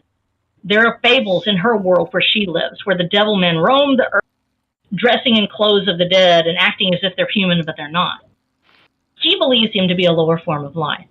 and she has come out into this world, but she still pities him. She's still a nice person. She's a kind person, but she believes what she's been taught by the powers that be, and that she's not supposed to interact with these beings. And so she finds him, and she starts to take pity on him, and an interaction starts to occur where they will come into each other's pathways. But she is not a superhuman strength. She's very intelligent. She's a smart person for a beta kind of person. But she's not able to just beat the crud out of him, and she has to have a gun to make all things equal. And as a person who is 4'11", I am here to tell you, one of the great equalizers in my life is called firepower. I'm a strong believer in the Second Amendment. That would be true. Absolutely. Okay, I get it. I'm not equal to a man until I put something in my hand. And so Rose has that capability. At the same time, she has her own unique limitations. Both of them have limitations, and they are coming into each other's sphere, and they are finding out how they can work together. And also sometimes how one can try to overpower the other. Okay, I get it. Now, I'm looking at Rabbit here, and he's doing Vampire Hunter D. Cool. Well, I suppose no, I'm not. Look, it's not at all. That's not Vampire D. What are you on about? It looks just like him. It's awesome though. Now, this is another female character. It's probably the same one. It's probably the one Amron is working on, I think. So how about the one Kima? Kima. What character is Kima working on? That looks like a male, actually. Is that the Watcher? Kima. I don't know. I just picked something. I see. Rosa, which character is she working on here? I'm actually looking at the YouTube right now trying to catch up here. It's Kima. Just click on the Discord and you can see what she's doing. Kima, where are you? La, la, la. I don't think that's... Well, maybe it's the Watcher. I don't know. Definitely not Chupacabra. It's just got her thing there. Chupacabra doesn't wear a Yeah, hat. just click on Kima. Okay, I got you. I didn't know there were ninjas. I'd have joined ninjas. No. We do have ninjas. We do have them. Watcher's an interesting character, so you'll learn more about his abilities. He actually has studied martial arts. I believe we're looking at the Watcher here. He's got his face covered. Like the Watcher. Ninja. Yeah, he does look like a ninja. Yeah, the Watcher actually has studied martial arts. He studied it for a reason. In life before, he was actually a far more powerful person. He's not a superhero, so let's get that straight. He's not that one guy that, just if he can just get his chains off, he'll blow up the world. But he is a very intelligent person, and he also is a far more cultured person than people will grant him. Because of his inability to speak, he's not really able to communicate those thoughts. But as a person who is has suffered from those impairments, he sometimes is looked upon as being a less intelligent human being. And so people don't really appreciate him for what he is. But he actually is very skilled in martial arts. And I love the ninja things, but I actually studied martial arts myself. My father was an unarmed combat specialist in World War II. And my family all worked in martial arts. We have different varying levels of belts. I suffer from the problem that I really have a hard time hitting somebody else. Rose, to a certain extent, is based on a little bit of you have to write what you know. And Rose is, to an extent, based on me, is that I really love watching martial arts. I love watching Muay Thai and the kickboxing and all those things. And I love watching it. If I try to do it, I just absolutely go limp. I have the hardest time hitting somebody or anybody. So I really sympathize with her. But I love the fact that the Watcher knows how to make that problem. You don't have that. I go. I just absolutely go. I don't. It's really frustrating. And actually, I decided to write it in the book because it is frustrating. It's called cataplexy. So, have you ever frozen when somebody scared you? You just don't move at all. No. Or just collapse. Thank you. So somebody else knows exactly what I'm talking about. You can be the biggest, bravest person in the world, and your knees just go, and you just fall on the ground. There's what evolutionary benefit is this? It's called fight or flight. Yeah, it's true. Fight or flight. Well, the Watcher. Go ahead. Also, freeze. She's actually talking about the freeze response. That's what it is. Yeah, and so Rose has this to a great extent. So as brave as she wants to be. Headlight. Mm-hmm. Yep. She's brave as she wants. She can't do it. She just can't make herself. She can play for a little bit. She's cool as long as she thinks everything's okay. As soon as the adrenaline kicks in, she's going to have a hard time. And so, Rosa, I'm Go over ahead. here looking at Gabby's, and it's nice, a nice picture she's got going on. This seems to be a different character, though. Can you tell me about this one? This one here, Gabrielle. okay. I'm looking for it right now. Rose. Yeah, she's Rose. Oh, I it think is I've got. okay. So this is Amy's doing kind of a silhouette. This is a close up. Oh, okay, okay. Yeah, Amy's doing a Chibi Rose. Amy's doing Chibi Rose. Yeah, you know what Chibi was. Amy's doing Chibi Rose, and Gabrielle is actually. Now let me go back to the feed. Here, scroll down to find Gabrielle. Gabrielle is actually doing, if I'm not mistaken, she's doing another version of Rose. She's doing a chibi, she's doing actually more like what Rose actually looks like. Which Rose is actually a fully developed, a grown woman, and she's also very small, and so she's been. One of the reasons that Rose is the way she is because they're living in a very confined environment, and they've been there for several decades, and she is a small person. Without trying to give away too many spoilers, people consider this to be an advantage when her type of people were chosen for the breeding program. Yeah. And so a person that didn't use so many resources, persons that don't take up so much space, so their carbon footprint is smaller. And so they chose these kind of people to be in this situation, and she is one of those women. And so she's a very small person. But she is a fully developed female character. And so, yes, she is a grown adult. People will mistake her sometimes for a child if they don't see her uncovered completely, but with a big coat on or something like that. But she is a full-grown woman. In fact, she's old. She's older than she actually looks. Yeah. And for I relate to that. Okay, for those of you guys listening, Rosa is with the Georgia Guidestones, and this group that Rosa's her character Rose has come out of. She's referencing the Wingmakers, and if you want a nice deep dive conspiracy theory, go look into that. Wow. I imagine most people don't know who the Wingmakers are supposed to be, Rosa. But Chester, this is just science fiction. Yes, I understand. Yes, I understand. I'm just trying to... Everything I started putting Chester, Chester, it's just a story. That's what we keep telling ourselves over and over. Sounds like a horror documentary. It starts off actually a lot darker than what people, when they're first reading it, it's like, wow, this is a terrible world. This is horrible. That's why we need to change it. There is there are times when, I don't know if you've been there yet in your own life, where it seems like the world suddenly changed and everything suddenly became difficult. Or things got shut down and people couldn't go where they wanted to go, and suddenly everything turned into a dystopian future, and it can feel like it's never going to end. Yeah, I'm in Japan. That didn't happen. It wasn't that big a deal here, either, to be fair. Yeah. Fortunately, I was in you Texas. guys. It wasn't that big a deal. Yeah, But I think basically that's for people that live in California and New York and other blue type places. This is science fiction, y'all. Well, so is most of California. That's true. Alan, I do love your watcher, though, dude. That is badass, dude. That is cool as shit. Meow. Look at that, dude. I like that. I'm trying to get back to my main page so I can actually see everybody. I've got it on. The main character is cool looking. It's post-apocalyptic Western. I like it. Oh, yeah. Well, one of the reasons why it's post-apocalyptic Western is because, first of all, you write what you know. I'm living here in Texas. I'm living in real Texas, as we try to call it, where people actually still wear cowboy hats. I wear boots with my dresses. Oh, that's as you should. As you should.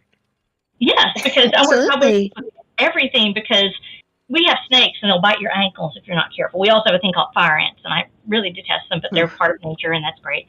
And so we wear boots, we wear hats. Snakes eat them. That's right. And this the story actually is centered around where I live, because I thought, well, I'm just going to go ahead and place it right where I am. I don't need to put it on the coast or anything like that. I'm just going to write what I know. And so this is where they are, and so they have access to these clothes. They do have access to they have access to technology, but there's a problem. When the happening happened, it also took out all of their tech. And so you had this situation where they really couldn't use, much like an EMP strike. And there is a spoiler in the story about why something like that would take place. And so as you have this EMP strike occur, and takes out all the tech at the same time it unleashes this horrible virus.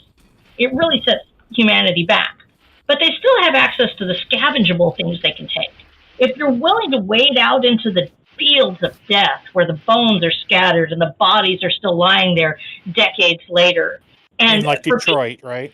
Yeah. So we have this, and also in a former life, I was also an EMT. And one of the things that we had to deal with is you go into a scene where a death has occurred. And actually, these can last for decades if the places are sealed up right. You'll have desiccated bodies. There'll be flesh on them some, but they're usually shrunken, depending on how much humidity is in there. Sometimes the bones will be scattered. People will distort and stuff. And imagine fields that houses upon houses upon houses of human remains, and freezers full of rotting meat, and cars just left out.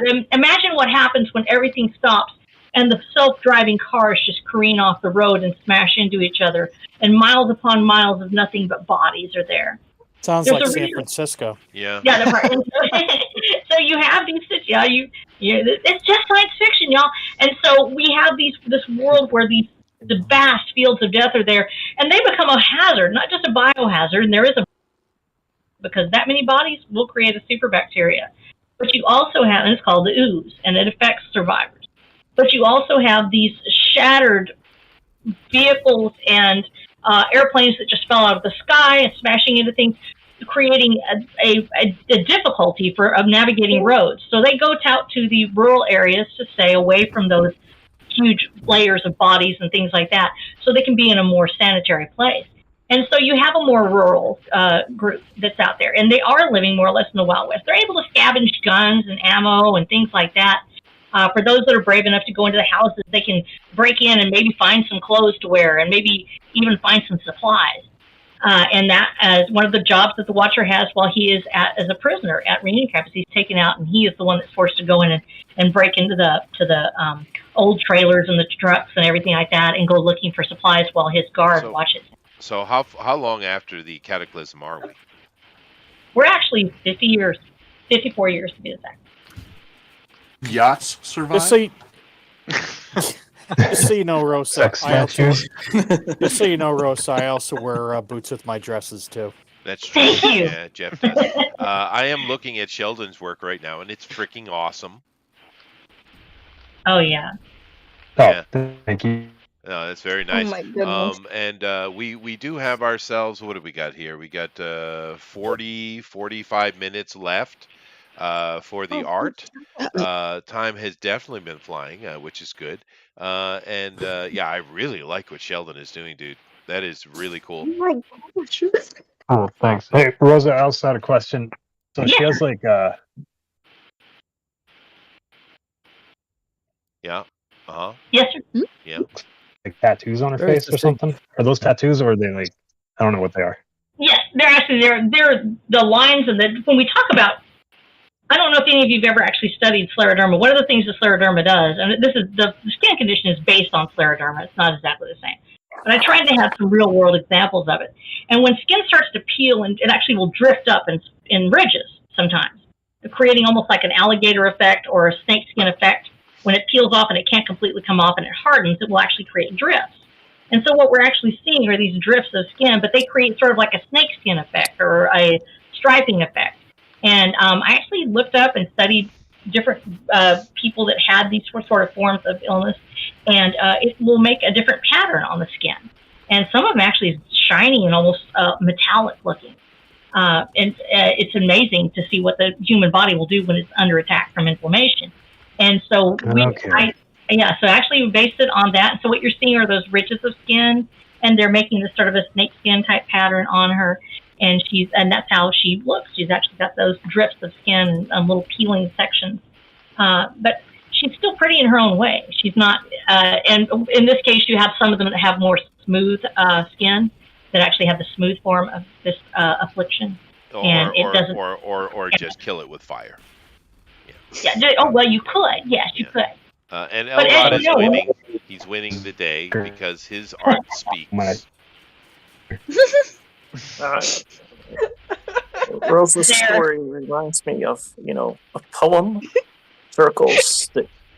call back to each other like a circle, like a poem.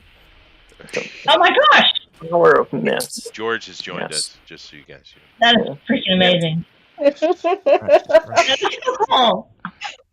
I'm looking at I'm looking at Rabbit's picture, and I'm reminded of a young female Gungan.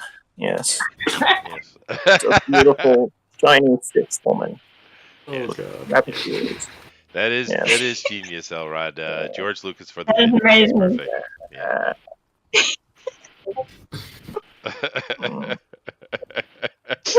Oh, wow. When did you put this together, Elrod? That was amazing. I created it. You're a genius. It was planned all along, even before the first Star Wars. Around the time I created Buck Rogers, I made this puppet. Shortly after I wrote the Bible. Yes. Oh, yes. Great. But my So I editors, take it- they So I took take out it all the that's not laziness. going on the So Star I'll poll, soon right? be doing a Bible special edition. Yes. Great. Are you gonna put more Ewoks in the crucifixion? You should. You should. The All right. crucifixion will be Gungans now because Jar Jar is the Messiah. He's important. Without him, none of this works. Well, he was supposed to be the big old Sith Lord, it Genesis sounded like. 2:25. You kind of screwed that up, George. All right, cool. You don't know my plan, Chester. That's the fair. plan. That's fair. Will you tell everybody the plan? And I'll be back in a minute, guys. And he's off for more coffee. Coffee time. Shows up late and just When walks you off. get to be an older man, So, your yeah. bowels make the decisions for you. I'm so sorry that Bowels he will write flavors. I have a stupid question. Yeah, do it. What Come to the color? right place. What color is the Watcher? The Watcher's he's actually got a red inflamed skin, but he has like gold veining underneath it. It's actually the fats showing through it. So the cracks. Y'all probably have never seen a burn victim. When there's skin cracks, there's actually red. It'll be red, and it'll actually be yellow streaks of fat beneath it. And so he's not a pretty man. He's not really a pretty man. But he's very effective. Okay. Hey, chicks dig scars. Oh, he's got them. He's got scars. And I'm so sorry that Chester was scared by my description of the world. We were just talking about, hey, if you wipe out all, going to do what they're doing. But you still have this group of guys that still want ladies, and ladies want the men. And, Well, I think Chester was sort of scared of the fact that he might have to date Elrod in this world. Yeah. Well, when you take out the natural... Many men are very surprised and intimidated by Elrod's CGI parts.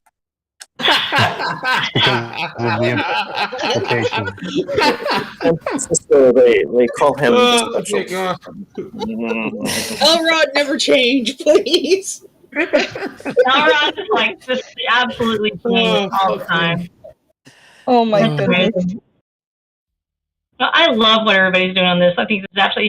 Y'all have any questions about it? I mean, one of the things I really wanted to talk about is when that natural order is disturbed. When people that think they're better than everyone else make decisions for us, they can absolutely destroy everything that we have and make everything weird. But there is a way for people to come back and fight back. And that's what the actual point of the whole story is that even in the middle of this really dark, depressing world where it seems like everything has been destroyed, there is a way to overcome and there is a way to be free. And it's called revolution. Oh. True story. I'm sure they'll let us have that word on here. I think that we're allowed to say that, right? Can we say revolution? I'm just gonna say is I'm gonna qualify this as just a science fiction story. It's just science fiction, y'all. It's just a science fiction story with chupacabras, ninjas, Y'all. and a guy named the Watcher. Please, I've still not heard about these fucking chupacabras or ninjas. Oh, that's right. Oh, I know. I've been saying Okay, this. fine. Do it now before Chester comes back. Okay. So here's the, I love it, honey. I think it's so cute. I'm sitting there trying to get, I love it. That is so cute. It's the scenes in the story. I'm so excited because she read my book. But no, anyhow, so chupacabras, actually, because remember, we had these people that were wanting to genetically engineer things. And terrible things happen when you release viruses on the world and when you have genetic manipulation and stuff. And one of the things that has occurred is a thing called the chupacabra. They call them chupacabras because that's the only thing they can think of to describe this amazingly ugly critter. And if you've gone to the book sample that I put out there for you, we have several versions. Chupacabras were designed to take the place of humanity as its top predator. And so chupacabras came into existence after the happening. People don't know exactly where they came from. They're not sure where these critters come from, but they start showing up. And they are really, really scary to me. If you can imagine something that has a prehensile tongue that can actually wrap around you and drag you into its gaping maw, which unhinges at the back. It actually hinges. Yeah, it's wonderful. And it has a prehensile tail, of course, so it can grab you with its tail while it's doing it. Wonderful claws. Sharp claws that extend all the way down. It's fabulous. And so I love the idea of the chupacabras. We talk about them in Texas a lot. Every time somebody finds a mangy something that's dead, we're like, is it a chupacabra? We got to go find out, take a photo of it, put it on YouTube. And so I wanted a monster like that. And he is not the only monster in the series. There are others as well, as we see that there is somebody who was working on the genetic end of this, really loved Texas folklore because we have a thing called a feathered serpent, otherwise known as Quetzalcoatl, the god, ancient Aztec god. And they have created their interpretation of it. Chupacabra sounds a little bit like Hillary Clinton. Yeah, speaking of chupacabra, has anyone eaten a quesadilla today? Or a quesarito? I was close to it. I had one yesterday.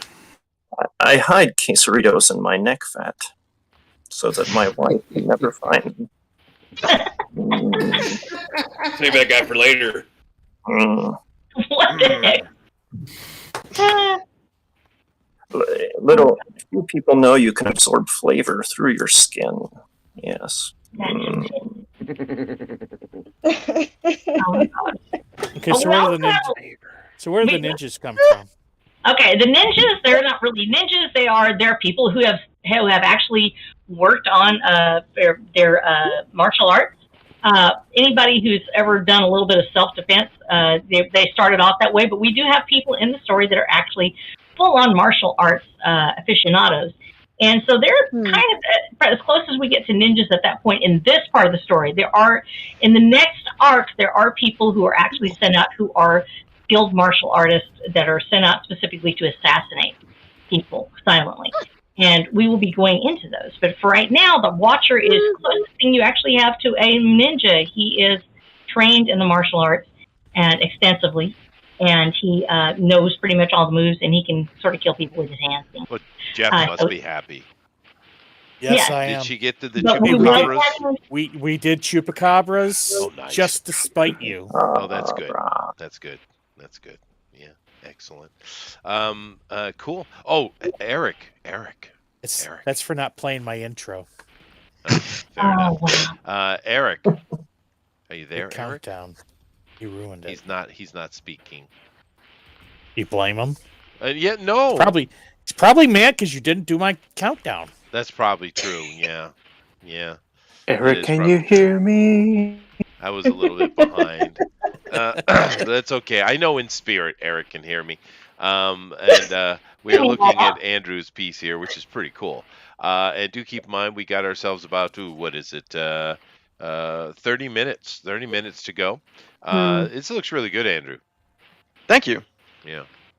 Playing with some forced perspective stuff. Yeah, and I also want to say, if you've got hair on your characters, that's fine, because we also have these characters in life before. And so back when they had all their hair and all their, all their parts, that's exactly what they look like. So you're doing the Well, Elrod's character is like all hair. Yeah. Hair and the genetic neck of a bullfrog. Thank you very much.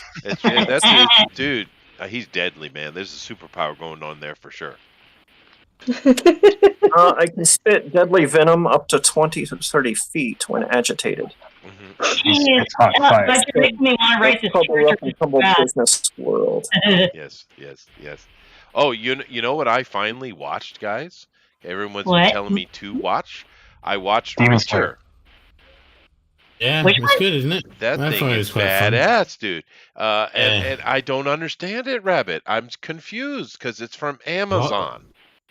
Yeah, well, Oh, they Reacher? don't do just crap. They do some good stuff. Just Yeah, Yeah. well, because it's a perfect adaptation of Reacher, Jack Reacher, for one. Two, you got a big buff white lead, and he does a very good job. Perfect casting, right? He actually gets Yeah. to hook up with another white lady. How rare is that shit these days, dude? White slavers. Right, and you have a bunch of really cool black characters, good and bad ones, and they're not victims at all. They're just people. Amazing. the fuck is the Stunning. brush? It is amazing. I watched Yeah, I watched Jack Reacher I'm not being around. So I think that's sarcastic, something right? different. it probably is. Yeah, it sounds like it is. Jack Reacher. But no, I can't recommend that enough, man. If you guys haven't seen Reacher, go watch that. It is really, really, really good adaptation. Because I've read some of the Jack Reacher books, and they actually captured him. I mean, I know some people got upset with Tom Cruise doing it, but you know, whatever. Tom Cruise is entertaining. It is what it is. But it wasn't Jack Reacher, really. But this is. They even got his like disassociation that he had troubles that he has, where he really doesn't relate well to other people's thoughts and People, emotions. You know. I love it. It was so good. Yeah. Well, that's part of the character, though, and they it's really well done. I hope I see more of it. I hope we'll see I'm more of hoping it. they'll do another season. Yeah, they should. They need another season, definitely. Well, they've got so many books to go from. They do. I got to be honest. That is a very unexpected review that I would have thought I would have heard about Reacher. So I guess I will check it out now. Yeah. Oh no, yeah, it's definitely worth it. I know. Man. Definitely. You wouldn't expect it from Amazon because they do so much crap. But it's really good, dude. It's really, really good. And and the casting is absolutely brilliant, dude. I mean, I can't. I will add it. Yeah, there's no character I can complain about. But I just wanted to talk to Eric about it, but he doesn't want It's good. to talk to me. I liked it. Oh, there you are. You hear me? Yeah, I can hear you now. I liked it a lot. I thought the production values were a little low, and the acting was kind of stiff, but it was a fun series to watch. Yeah, no, it's not perfect, but I mean, No, I but didn't even mind. it was I thought the fun. production it was fun, and they really nailed it with that dude that's playing Reacher. Is perfect. Oh yeah, Yeah. he was so good looking it turned me on. He's Reacher is a frickin' beast, right? That's what he should be. That's why I was kind of took you out of it, because one of the jokes they make in the book is he always finds himself in situations where he can't find clothes that are the right size, or his feet are always hanging off of something. I mean, that's kind of one of the running jokes in the books. And you can't do that with Tom Cruise. Oh God, no. Yeah. Tom Cruise couldn't find a race car bed. Right, that's right.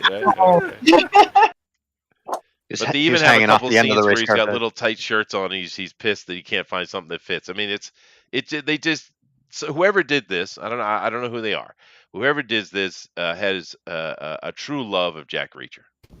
It was a fun series. I enjoyed it, and the wife enjoyed it too. We had a good time watching it. Yeah. So anyway, I'm sorry. I just I had to mention that because you guys keep yelling at me to watch shit, and I you know I did. Did you actually like something? We're impressed. Yes, I did. And I'm just We're scrolling proud down. of you. Well, thank you. Because I'm critical. I don't know if you guys have noticed. I'm a little bit critical. When? Yeah, a little bit. No. Only on Thursday. Well, I we mean, need people who have editorial skills. Come on. What color should I do What? this? No, we don't. No, we don't. Yes, we do. What color is Shane's what? I don't know what color to do the hair. Her original hair color is black.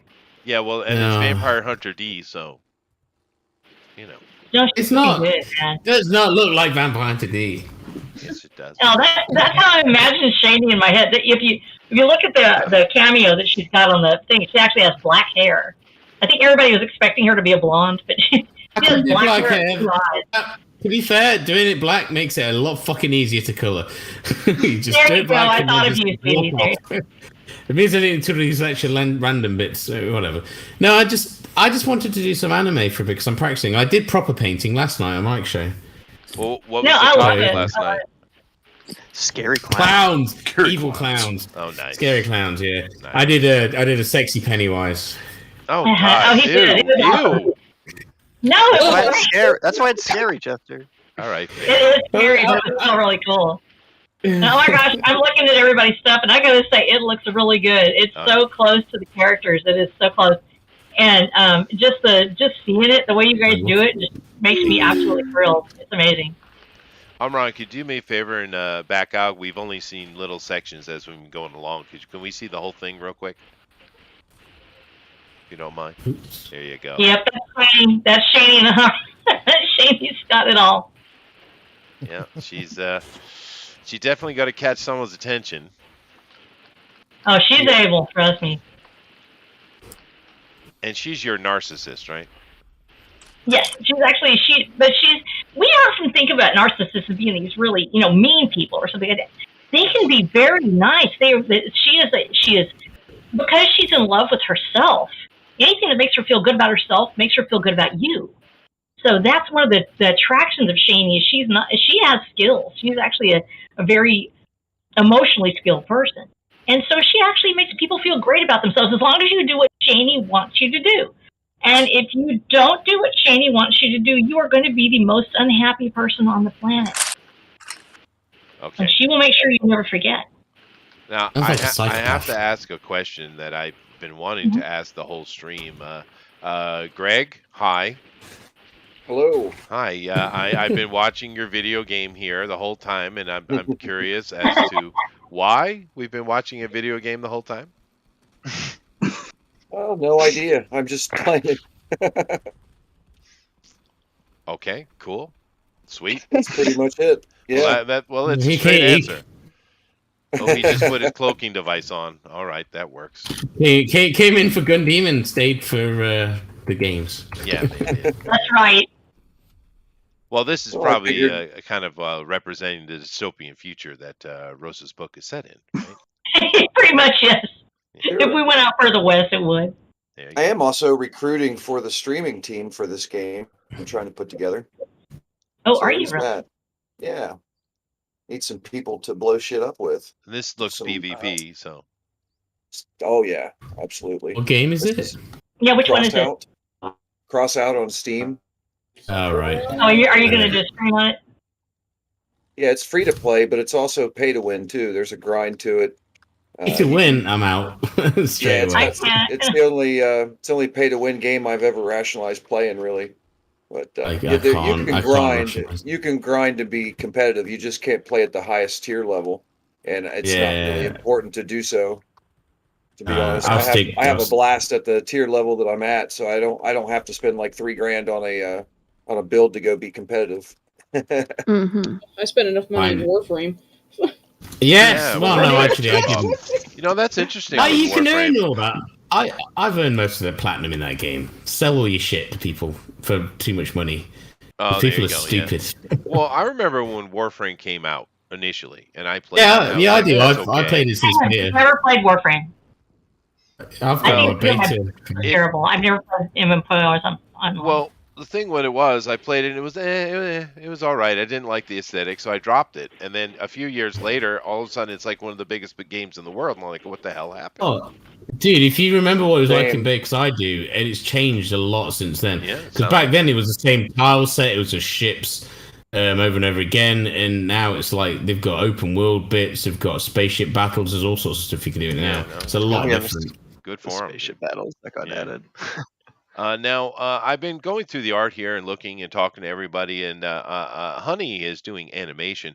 Now, Honey, you haven't really been very Yeah. vocal. Hello. Oh yeah, I always bite off just a little bit more than I can chew, so I had to use all my brain energy to try and make this passable. No, this is so cute. It's so cute. It's adorable. It is right from the book. It's absolutely from the book.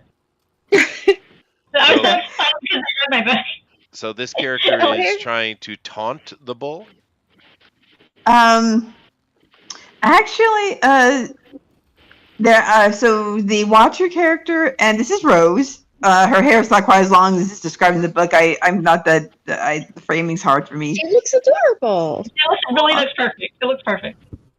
Oh, thank you. So anyway, they're trying to get away from these people who are chasing him. I kind of started in the middle of the book, so I don't kind of know all the details, but I know they're out in this field trying to not die. And she manages to come across this giant mutated bull. And the Watcher slung her over his shoulder and is running for dear life out of there. But she really doesn't understand that she's in any danger. She's just fascinated because she's never seen an animal like this before. Oh, so she's like, on wow, the look at this. shoulder, and that's what's happening. Okay, Right. I get it. Yeah. I get it. All right. I was going to do like a cut to have a full blown shot, but I had no time for that. So it's just like if you. It's really cute. Thank Yeah, you. it's cute. That's where my ambition is like that close. I don't know if any of y'all have ever run. Speaking of that, Chester. Yeah. Oh, Matt was asking me last night about the Q-Toff that we're on about. Yes. What are we doing next week? On this show. Yeah. On this show. Oh, well, we've You been wanted running... to have the Q-Off. Yeah, that's what I was thinking. We could do the Q-Toff because Jeff's book's not ready yet. I don't know, only with the campaigns. So what is a Q-Toff? This is what you wanted to do. You literally said it last week. Oh, I'm sorry. It's the Q-Off. British pronunciation that's screwing me up. You mean the cute off. You mean like everyone else understood what I said? Okay. Yeah. No. We should definitely do the cute off. That would be. Should good. I have said Kawaii? Would that be better? That would have helped me. It would have. It's true. Kawaii desune. Kawaii desu. So ne kawaii desu. Yeah, no, we should do that. I think that would be awesome. That means Amy has to be here. Amy, you have no choice. Huh? You're coming on next week. Exactly. Okay. I got a question. Is Elrod competing? He better, because he does cute like no one's business. No, I'm talking about today. He does do cute. I love cute. Have you seen Yoda? Yes, true. Yeah. If you look at the dictionary, Ewoks define cute. That's I true. made 2 Ewok adventure movies because I invented cute. Freaking out. I hear people call me the C word all the time. That means cute. Oh god. All right. Pay attention. All right, Rabbit. So it depends on Amy, really. Amy, are you available to come in next week? Next week, I think. Of course she is. So. Of course Okay, she will. good. Because Amy, you are No the pressure. You are the central concept for the cute off. I helped birth that idea. Remember that, Rabbit? I helped birth it. It's Okay, my baby. well, I don't want to talk about birthing and all the fluids involved, Rosa. Thank you, but Amy, yeah, if you come in next week, we'll definitely do the cute off, and that'll be fun. So everyone has to do super cute stuff next week. It's got to be drippingly sappy, saccharine cute. Puppies with big furry eyes. That sounds amazing. Yes. Yeah. I will draw some. All right, so I'll tell Matt then, because Mike Cosson wants to be in on that. He's adamant that he wants to do it. Cool. Wow. So he'll be back next week then. So cool. For the There you cute go. one. So Sounds I'm fun. going I'm to not call sure it how to Amy. be cute. Yeah, I'm going to call it Amy's cute off. Very good. Oh, this is gonna be so fun. It will be, especially for me. Yay. Right, what freaking colour hats and outfits do these people wear? I If you sorry, do these guys wear brown? Is it green? Is it red? What colour? Well, because they found it in the store, so brown. Yeah. Well, I'm assuming it's like leather, like brown. That's such a boring colour to paint, though. Maybe a red Hang on. leather? Hang on. I'll do a base color and then we'll do some highlights. Yeah, do a black color. His hat is black. He has a black hat. He's the black hat in the story. So Well, this so is he a does have a girl. black hat. This is a Oh, girl. this is a girl. Are you talking about Shani? Oh, the ball cap. The ball cap is actually a denim ball cap. She's got to be dazzled so she can feel feminine. But at the same time, she's sort of a punk, so she really doesn't like to go overboard with her stuff. But she does love having her ear spacers and all of her piercings and whatnot. Probably don't have enough time. So usually her base color is sort of a denim blue with a white, sort of a dingy white old T-shirt underneath it because it's really hard to find good white T-shirts when it's 50 years into a dystopian future. That's probably Yeah, I guess fair. everything can be a little beige. Yeah. I'm getting brown. Yeah, it's shell. Yeah. It's really hard to get, it's really hard to find stuff that actually looks good, so you have to sort of you have to take what you can get. It's, I get what you're saying. I'm looking at Gabby's piece here, and it's pretty good. I like it. It's so cute. It's a solid piece. Yes. Well, Mhm. Oh my it's gosh. in between cute and not Solid. cute. It's in that umbral area. Well, that sounds really scary. That sounds like a word you need to use in the book. So, Making up words. wait, is it slightly uncanny valley? Is that what you're implying? No, No, I'm putting your name. I'm not smart enough to imply anything. Just ask Oh Jeff. my gosh. That's for sure. I just got this to pop up where I could finally see everybody again, and I finally got my video. Am I up now? You are. I hope I look decent because I've been sitting here just watching things. Everybody's stuff is fantastic. I've actually been barely able to see the screen, and this is amazing. One of the things I love is the fact that y'all capture that darkness, that desperation, sort of the Watcher especially. Shani's self-love is so evident. Everybody I'm looking at, there's just it's like you can tell she's one of those people that sparkles because she sparkles from within. And then I love Kenma. I love the way y'all have done her. Just that little. She's such a punk, and I love the fact that that's caught so well. Well, I haven't even started with the sparkly yet. Uh-oh. Oh my god. Uh-oh. He's got sparkle in. He's coming. But I'm looking at Sheldon's right now, and I think he's done a really good piece. I love the perspective. Yeah, it's neat. It's nice to have you in here, Sheldon. You've been threatening to come in for a while. Yeah. I know, and I love Yeah. the fact he's. I was so excited. He's like, I'm coming. I'm like, ah!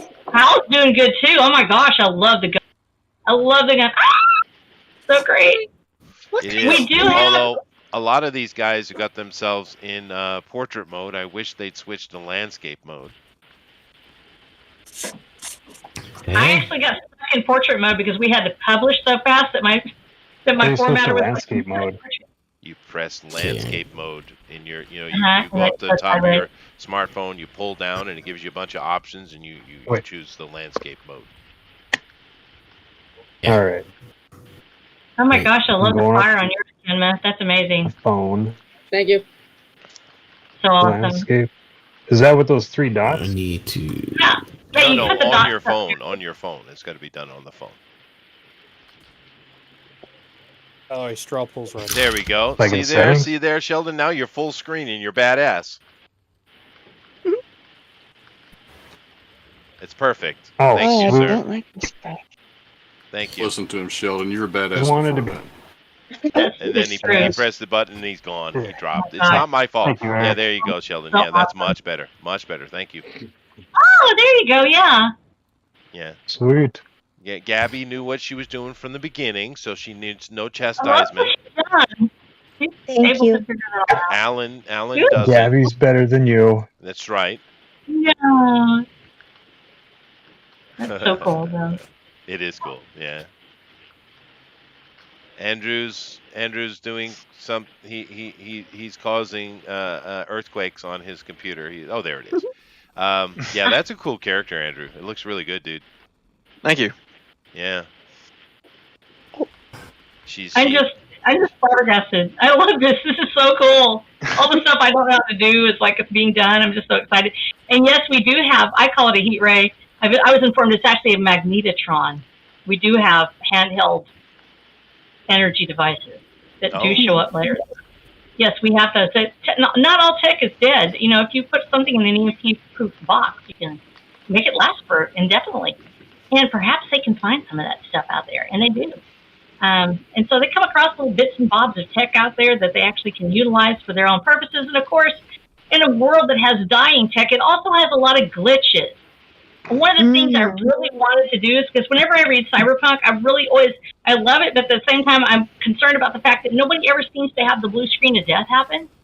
And so it's written into the book over and over again. When you have tech that hasn't been used in years, or it's got dying components, or it can't hook into the server, what happens to it? And so we have a lot of malfunctions that occur and things that don't necessarily go according to plan. And one of the things we actually have in the book is a hero that is actually an IT guy. And the reason why is because he knows what he's doing with the tech, because tech became so proprietary that not everybody knew how to even reprogram or reboot their devices. And he becomes a very important character because he knows how to make the plugs go together and things like that. Well, IT guys are very important. They are. Yes, they are. Yes, we know, Jeff. They are very important. Yeah, so that's one of our sexy, by the way. Yeah, so one of our heroes is actually an IT guy. Shows up. And he helps start the revolution with everybody else, because you're going to need an IT guy for the revolution as well. I'll give you this. It's very, very different. I've never heard of an IT guy being a hero before. It's there. Normally, the guy at the end of the phone you want to punch in the face. Revenge of the Nerds.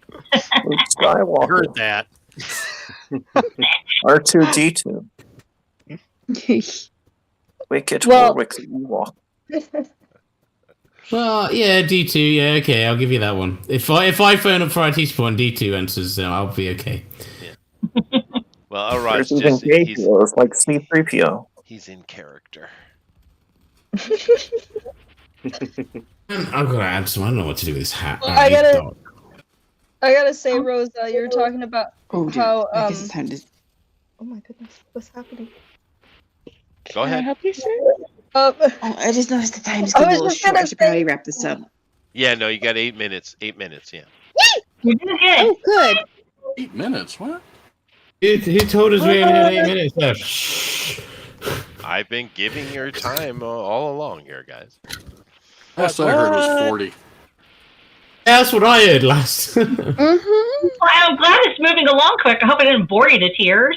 If it felt like it was 4 hours later, then I would be sad. Well, if you want bored to tears, we'll let Chester talk. Oh, wait, somebody said, Kimma was going to say something too. Kimma, you were going to say. No, I didn't say anything. It was Gabrielle. I was just gonna say. I don't know what color his boots or his pants are. Okay, which one are you talking about? The Watcher? The Watcher? Uh-huh. Yeah. Well, he likes black, so he wears a black hat. Usually, he'll have black boots. Okay. He's the man in black. He ends up acquiring as we go through the series. He's always acquiring little bits and pieces of stuff as he goes, and he finally finds a pair of boots in his size, which is really hard to find because you don't have stores. And since he's kind of a big guy and everybody's mutated, all the big clothes have been taken, so it's really hard for him to find things that fit. And so he does find a nice pair of black boots, and then they get lost. One gets lost in a terrible tragic accident, and we have a barefoot episode that's terrible, just horrible, evocative, of being barefoot in the wildlands without, any way to protect yourself from sticker burrs and fire in it. Well, Andrew's character here is barefoot. Oh, yeah. Yeah. Yep, and she looks like a lizard lady. Yeah, she wasn't all the reference images, so I figured that was. Yeah. There's a reason that they aren't allowed to have shoes. Because they're actually... well, they're prostitutes, and if they had shoes, they could run away. Actually, okay. That was the reason in the book. Because they didn't give them shoes because nobody wants to go barefoot in Texas. And you can go out there and go barefoot. I've gone barefoot, but it sure does slow you down. And so they took their shoes so they wouldn't run away. And even though she's working as a spy, you have to maintain your cover, so they don't have any shoes when they're working on their jobs. It's perfect. Prostitutes don't get shoes. I know. It really comes out to be a big problem, too, later, because when you're trying to make your way through the woods, you want a pair of shoes. They don't have hobbit feet, huh? Nah, they don't have hobbit feet because they've got no hair. I am an expert. Oh, it's true. Bird of Hobbit? They don't have to worry about shaving anymore. Let's put it down. Well, that's So they don't have to. Now, But they Amy, do have. Amy, we're going to be finishing here in about 5 minutes, and your when I did the reboot, everybody was fine. I've been able to show the art just no problem, except you. You're the only one. Every now and then you pop on, and I'll jump over to you and show it. But in general, you've been off the whole channel, the whole stream. So when we get to the end, you're going to have to drop off and come back in so we can see your art. Okay? Okay. Sweet. Sorry, go ahead. No, I'm really excited about everybody's stuff. It's amazing. And I love the fact that you've captured the characters so well, because it really is hard when you've got a world that's that ugly on the outside. For some people, it's not bad for everyone. The people that are in power love it. And Shani is absolutely in her element, and she looks like it. She looks like a person in power. She's got that, I don't know how to describe it, that predatory look, and at the same time, she looks like the kind of person you want to meet. She's an interesting character. Kenma, Yeah. I love her. Draw it. When you think of ugly, think of Sheldon. That's right. That's right. Yeah. Well, Amron's doing the Shani character here, yeah? Mhm. Yeah, he's got her going on. She's like totally busting it. Well, she's sparkly. Her breasts are larger than her head, which is always a good thing. Sounds like Amaran. Yeah. It's not an authentic armor on without it. That is fair. That is fair. Oh my gosh! All right, you're making a chupacabra. Of course he is. Look at it. Yes. Look at that little chupacabra. It's so cute. Now, if I understood everything correctly, though, Rosa, the Shani character is a villain. She is a villain. What color is his hair? Hmm? What color is Rose's hair? I forgot. Oh, Rose's hair is black. Okay. She's actually got black, very, very curly hair. It just goes everywhere. It's its own character, basically. I don't know if any of y'all have ever watched Firefly. In Firefly, and I love Firefly, and it actually is a big influence on this book. That same feeling of wanting to be free, and you can't take the sky from me, and everything. Because this is ultimately, it's a book about freedom, personal freedom, and and fighting back against oppression, and the ability to choose your own destiny. And one of the things about Rose is she has her hair, and her hair responds. She's the only character in the book that has hair. And so her hair is like its own character. Well, in Firefly, one of the things that Josh Whedon talked about was that he said his River, when you look at River's character and you watch her, she's like when she's walking or doing something, her feet were actually written in as a character, as its own character, because when you'd see her feet would be doing certain things and it would lead up to a different part of the story or a transition. And he wrote them in as a character. Well, Rose's hair, because it's so rare, like I said, the natural order has been completely replaced. So people with hair, they don't exist anymore. And so she has hair, and it's its own character. It responds to being free, or responds to being restrained, or being tied up, put in a braid, or whatever. And it responds, and it reflects her internal state of freedom. She wants freedom, but she doesn't know how to fight for it. The Watcher wants freedom, but he's has felt powerless, or not powerless, but has felt depressed by the fact that there were so few that he thought actually wanted it, that it didn't seem to be worth his time to even try. And it was trying to find a way out. And so they both work off of each other. And her hair actually reflects in the story how she's feeling about her internal state, about whether she's free or not. So I'm really happy that you're drawing, that y'all are drawing her hair, because it reflects her own nature and what she's in, and that feeling of freedom that she has. Oh, there you go. Cool. The only thing I remember about River is she was hot. Very hot. Not as hot as what is it? Inara. Inara. Yeah. I love Inara. Yeah, but she's so easily attainable. River's out of her frickin' mind. I actually thought. I mean, comparing the two, I thought the actress playing River's far more beautiful than the lady, the prostitute lady companion.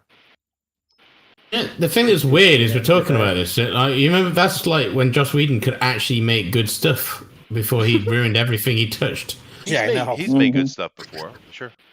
Yeah, every now and then, not in a long freaking time. Well, he can't get out of his own way, right? Yeah. Remember the philosophical assassin was like one of the last episodes. Is that the movie? Not the movie then. Jubal Early. The last one of the last episodes of Firefly. Jubal. Yeah, Jubal. That's right. Jubal Early, named after a Civil War soldier. Oh, it's been a Well, long the time. philosophical assassin, isn't it kind of almost like the cancel culture thing? Wasn't he sort of like a representative almost of that, sort of prescient of it? Mm-hmm. Yeah, maybe. But of course, it's just science fiction. Sure. I do love the Chupacabra, Elrod. It is badass. And it looks scary. At the same time, it's cute to me. We have stuff in there. I want to see it closer. I just clicked on it. Oh my gosh, that's actually really cool. Oh my god. Okay, so I'm going to say this right now. Are you like a mind ninja? I'm just asking for knowing. Elrod is George Lucas in disguise. He knows everything. He's omniscient. Well, to start off with the chupacabras, they don't have clothes, but this is kind of just a little bit of a spoiler. There is one that will sort of break free of the mold, and he discovers clothing and things like that. Oh, I thought you said Super Cobra, so I dream in a Superman suit. Chupacabra. No, yeah, that's just like you saw the future of the book. That's kind of cool. All right. Well, very, very good. Let me come up here to the main page, and since I didn't play the video for Jeff's countdown, I won't play it for the end either. Fair is fair. So just everybody stop what you're doing. Time's over. Oh my gosh. Oh my gosh. No, I'm excited. I love these so much. I'm gonna Wow. like put all of them together. Yes. Now, Jeff, didn't you create a new one for me? A new one what? A new video? Yeah, I did. Yeah. I did. Let me go see if That's I can okay. find that. That's I might have. Oh yeah, there it is. Okay. So let me see here. Are you ready? Okay, there's sound. Okay, that's very good. Hold on a second. I got to figure out how I brought it over again because it doesn't want to work for me. And there's no way I could have finished this in time. All right. Everybody on here is so ambitious. Stick figure scratched out, and y'all are like doing full painting. That's amazing. All right. Hold on a second. Here you go. I'm going to put it up, Jeff. It's going up. I'm gonna play it, and I'm gonna use this as a countdown. All right, you ready? Here we go. Okay, I'm not sharing. I'm just showing it to the peoples. Okay, here we go. Are you ready? Yes, I'm ready. Are your bodies ready? Start your drawing in. Start your drawing in. 5, 4, 3. Yeah, guys. I never got any fixing videos, so I post and draw along, right? Yeah, just go. Just draw.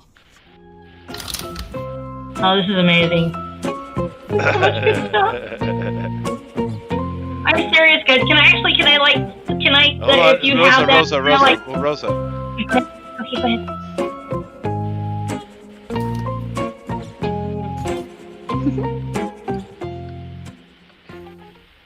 I like it. I like it, Jeff. I like it. Are you? I like it. It's an improvement. There's no shilling though. I think you missed an opportunity.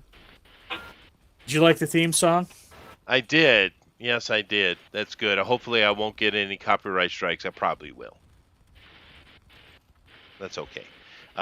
We know how YouTube is. They just love to hate on us. But nevertheless, we did have to play that. I was just in such a rush, I forgot to put it up. So thank you for doing that, though, Jeff. I do appreciate it. All right, guys, let's go over here and take a look at all the art one by one. And we'll then, of course, the straw poll's already up. I think it is. Yes, it is. So let's go over here. So, Rosa, stick with me. We're going to Andrew first. So what do you think of Andrew's piece here? He's done your punk girl, your shoeless prostitute, and she's a secret spy. So that's cool. she is absolutely fantastic. She's everything I ever imagined Kendra to be. She's an anarchist, and she wants to be her own person, and she will. She fights against the system. She's been fighting against the system. So, and the world's just finally caught up to Kendra. There's finally people like her around her. There's just enough. Revolution's going to start, and Kendra's going to be in on it. Sweet. Super cool. There you go. And she's a snake That's lady. a beautiful picture. Which seems to be the thing. Yeah, she's very snake-like. She is very snake-like. It's a good part of snakes. There's also, I actually love snakes. I'm going to be serious. I love snakes. I would draw them for hours. I like them and dragons and things like that. When I was a kid, I would draw snakes all the time. And so Kendra's very snake-like. I also took the liberty of penciling some eyebrows on her because I figured because she is a beautician, she would have the technology to draw her own eyebrows on her face. Mhm. That's Go fair. right ahead. That's a great perspective. Yes. Yeah, it that is. is a And she's got a tongue piercing, and we know how good those are. But very good. Well, Andrew, it's gorgeous as usual, dude. So if you guys like this, please vote for Andrew in the straw poll, man. All right, here we go. Let's move over here to Amy and see if she'll display for us. And she is. It's very good. Now, Amy has made a decision here today, Rosa, to, even though next week is the cute off, the Amy's cute off. And she's made I think she inadvertently was trying to throw people sideways so they'd be caught unexpected because this isn't cute. Well, she read the book, and so it's really hard to be cute and read the book. But I think that actually there's sort of a sweet part of it. But yes, he's been pretty tore up. He's having a hard time. It does, but it kind of looks like he's about to eat her. The argument there. I mean, it's a really good tactic, Amy. Good tactic. I think the thing I like about this one is this actually, Rose doesn't think of herself as vulnerable. She sees herself as 10 foot tall and bulletproof because she's always been around people like herself all of her life. And so she doesn't see how vulnerable she is in this big wide world, the wildlands. She's been very sheltered from that. And so she does have sometimes a little bit more, I would say, of a feminist viewpoint about who she is and how she sees herself. And she doesn't see her own vulnerability, and the Watcher does see it. He does see that she needs help, and she's not always willing to admit that. And this really captures that part. Where the way he sees her is that this is almost how he sees her. He sees her as this little person that needs that help so much. And both of them are right. Rose has capabilities. She has things she can do, but she does need help, and he's the guy that can help her. Sweet. Yeah, Well, it seemed to be his motivation in the story mostly. Like, I want to take care of my own problems. I want to take care of my adopted grandma. I have to save this little pixie I found. And that seemed to be about his list of priorities. Yeah, he really is. He's the guy that wants to help. And he's hardwired that way. And men don't get a chance to really say this. They've been so castigated for it. Most men are hardwired to want to help, want to protect, want to save. Yes. And the society that we're living in, the system we're living in, wants to beat it out of them. It wants to say that that's not what you do. That's not how you act. You're not supposed to ever say that somebody else would ever need you. You're not supposed to pretend like they need you for anything. And it's destroying men. It's destroying women, too, because it destroys our lives. We need each other. And that's actually the real point of this, in addition to being about freedom. It's about men and women. And earlier, Chester, when the entire world blows up and the natural order of things is destroyed, we forget who we are. And the Watcher of the Damned is about bringing those two worlds together, and men and women need each other. And even if you just take one of us out of the system, we're still going to need each other. And so that is actually the real point of it, is the fact that they finally find each other, that this little woman finds a man, and he finds her. And how are they going to interact with each other? What's going to happen? Because it's been so long since they've had each other. It's been so long since anybody's been able to say, it's okay, I need you, you need me. We could get together, we could help each other, we could make a team, we could be something. And this is part of what that is that interaction. And I think that, of course, this is science fiction, y'all, but that world is beating it out of them. That world has literally taken that away from them, and they haven't been able to act on it. And this is, that's part of the story, is men and women finding each other. Sweet. If you guys like what Amy has done, please vote for her in the straw poll. come on over here to Armoron, and we have a glittery villain who is quite proud of herself, it seems. I can see some people. I like it. I love it. I love it because this is how Shani sees herself. There is actually, and this is fantastic, Armoron, in the book, there's actually a scene where, and there's a character that didn't get drawn tonight. His name's actually Evangelist. He's actually a man of the cloth. He is a Christian, actually a Christian person in a science fiction book, which I know is shocking, horrifying. But he is in love, desperately in love with Shani. And Shani, one of the lines is that she glitters like a diamond. She's hard and beautiful. And this is how Shani sees herself. She is absolutely gorgeous. She believes she is gorgeous. Everyone knows who Shani is. There's not a man in the world who doesn't know who Shani is because there's only one of her. And she is the representative of everything that is hard and beautiful about women and can be destructive too. Yeah. Okay. Well, cool. And then she is the destructive feminine. Well, then, the glittery Shani, go over and vote for Armoron in this straw poll. And, of course, Eric, I bet you feel really, really silly for not having glitters. I do. I wish I would have had some glitter. You should have had your glitter. But here's another take on Shani, a more realistic one, I think. Yeah. This looks a lot like Go ahead. But I think it looks really good as usual. Eric always puts It's good stuff amazing. down. If Very you guys want the non-glitter Shani, then vote for Eric in the straw poll, please. Now, this Shani actually is Shani as she really exists. In this world, people have been mutated. They've been changed. If we met them on the street, we might even not think that they're as beautiful as they think they are. But people find beauty in what's around them. They always will. We're always going to... I don't know if any of y'all have ever been old. Have you... When you do that, occasionally you meet another person that's old and you think, man, they're hot. Now, when you were 20, you would have been like, holy crud, no, I'm not doing that. I know, Rosa. I have to bear that burden all the time. It's a heavy weight to bear. So, yes, we change our perceptions as we change. And the truth is, transmutation happens for all of us in our lifetimes, regardless of what we think. Shani, this is Shani. She really is. She's still fantastically gorgeous. This actually looks so much like I want to show this to my artist because my cover artist actually, this is sort of like the concept that she had, and I see that. And I love the fact that she's got that coloration. That yes, she's still changed. She's different, but she's still Shani. She's still gorgeous, and she knows. I love the confidence on her face. By the way, she looks like she absolutely could take on the world in always way, and she does most of the time. So. Well, there you go. And I understand imperfection, Rosa. I have a toe that is not exactly perfectly in balance. That's all. Is that it? Yeah, that's it. Yeah. I'm surprised you still have all your toes. Yeah, well, so am I, actually. But anyway, thank you very much, Eric. It looks awesome. Greg has not drawn today. He's just been playing video games, which is awesome. And he's getting tore up here, though, Greg. You're getting tore up. I actually forgot this was a draw stream. I thought it was for Rose's book launch. Yeah, it is a draw. That's okay. It's all right. I know he was too hard to draw. I've always questioned whether we could run a full video, an entire stream for this show, and you can. Very cool. This has been running no problem. It's got a little bit of frame rate, but not so bad. My frame rate's pretty good actually down here.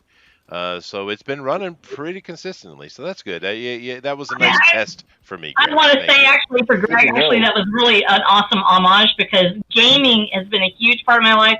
I'm an old school gamer. I started off with Doom.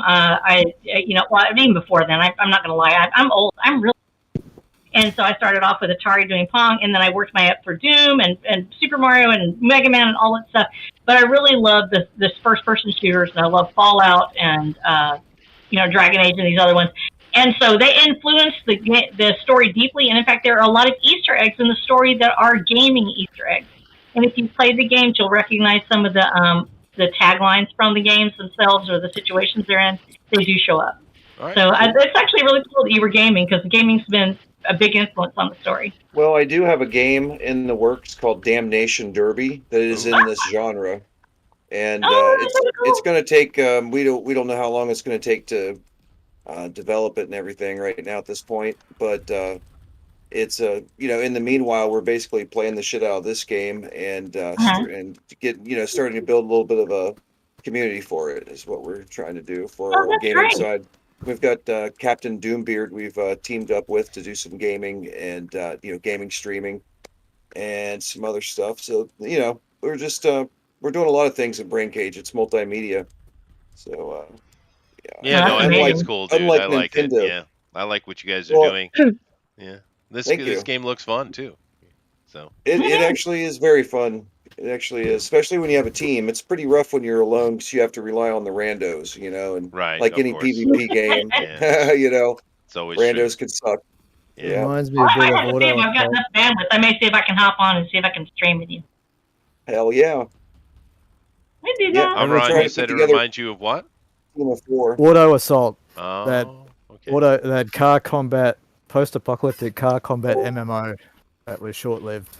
Oh yeah. Well, it really kind of Yeah. struck me as the Road Warrior game that came out recently, or Yeah, Mad Max. recently in the past 10 years. Yeah, It's Mad just close enough. Close I remember Carmageddon, so I'm not going to say anything. Well, Rosa, when you get up to our age, 10 years is recently. I know.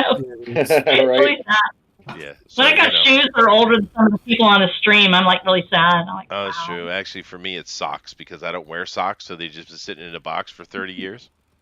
Yeah. oh God. I get that, dude. I don't wear socks either.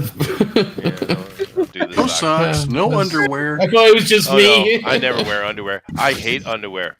Underwear sucks, man. It's all Yeah, tight, agreed. scrunchy, and sweaty. It's not good, man. Yeah. I don't like it. Yeah. Don't you have hair underwear?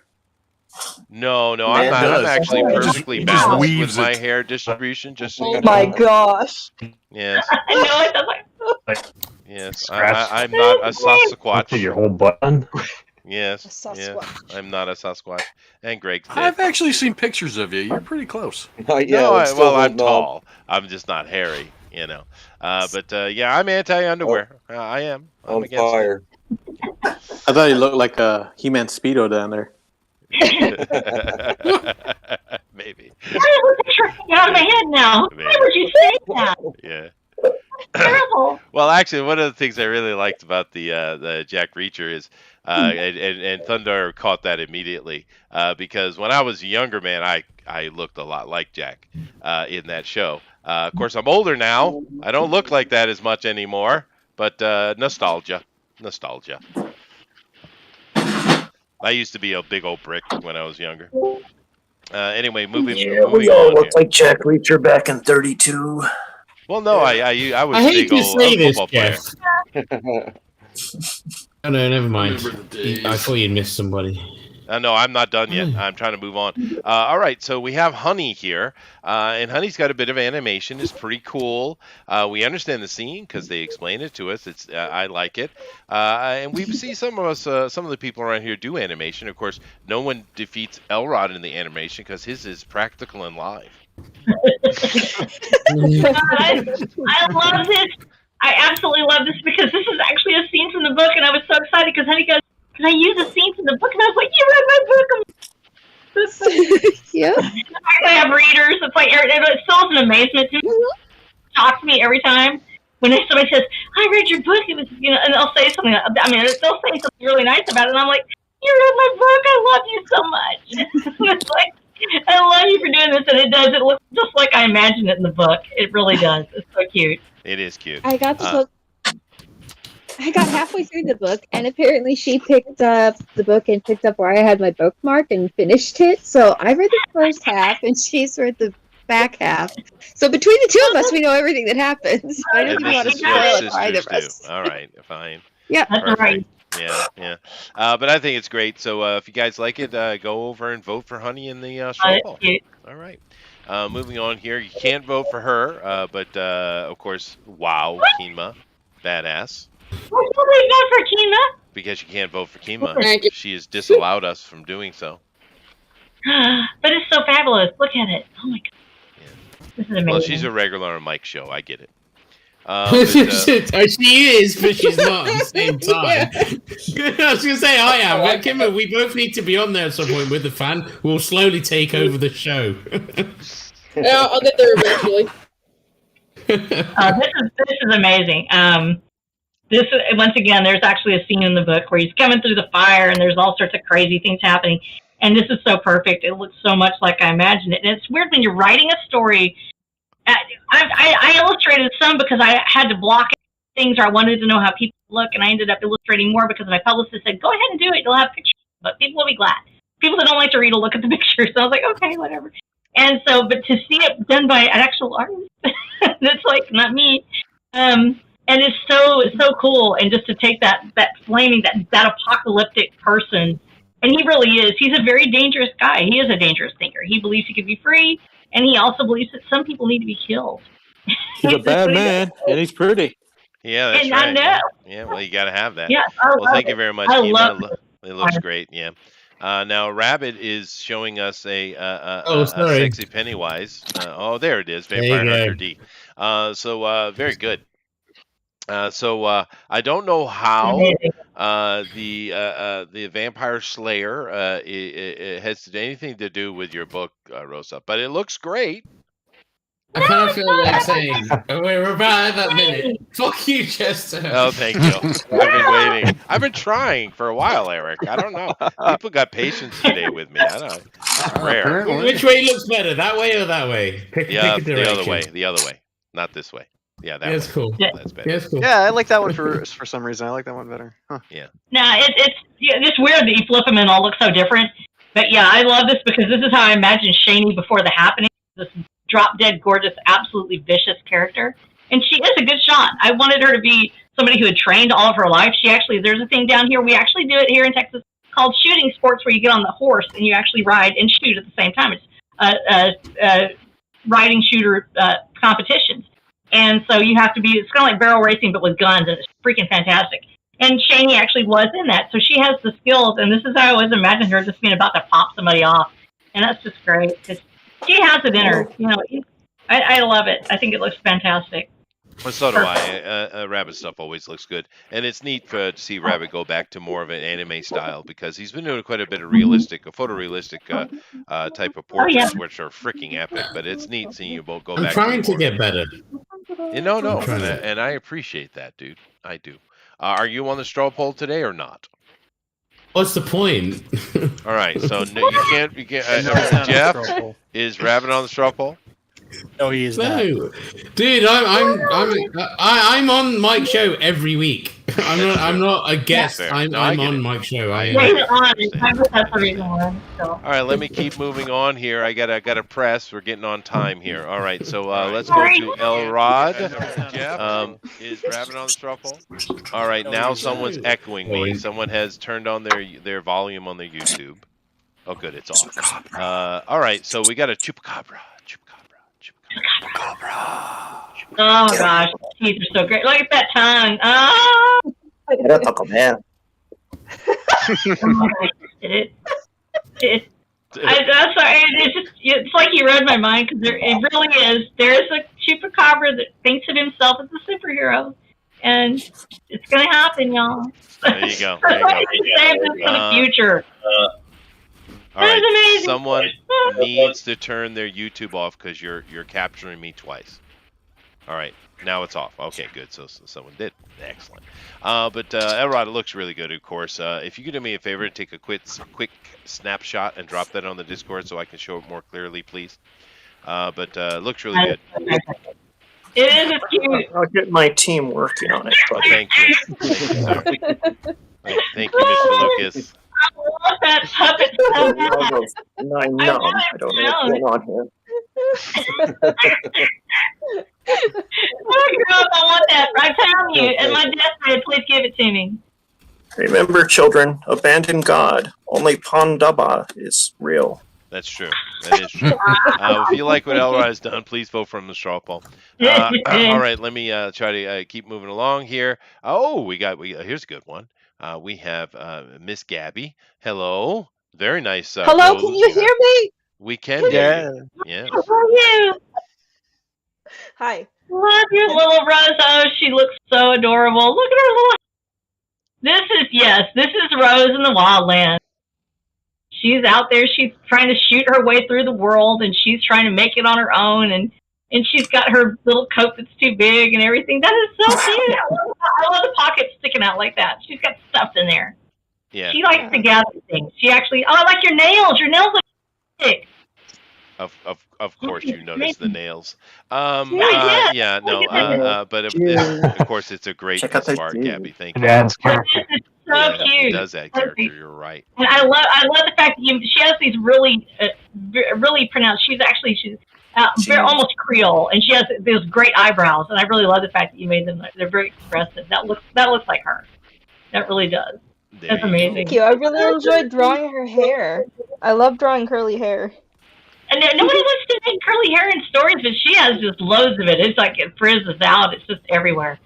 And I feel for her. So so you did great with it. It looks like I tried to draw braids. Braids are so hard.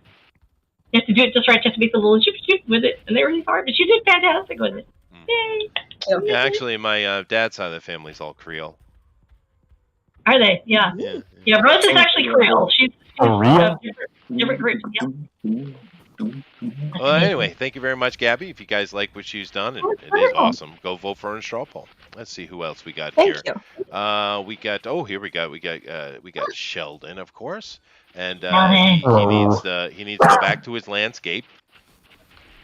Am I not in landscape anymore? No, you're not. Yeah. Piss. Hang on, let me take this phone out of this holder.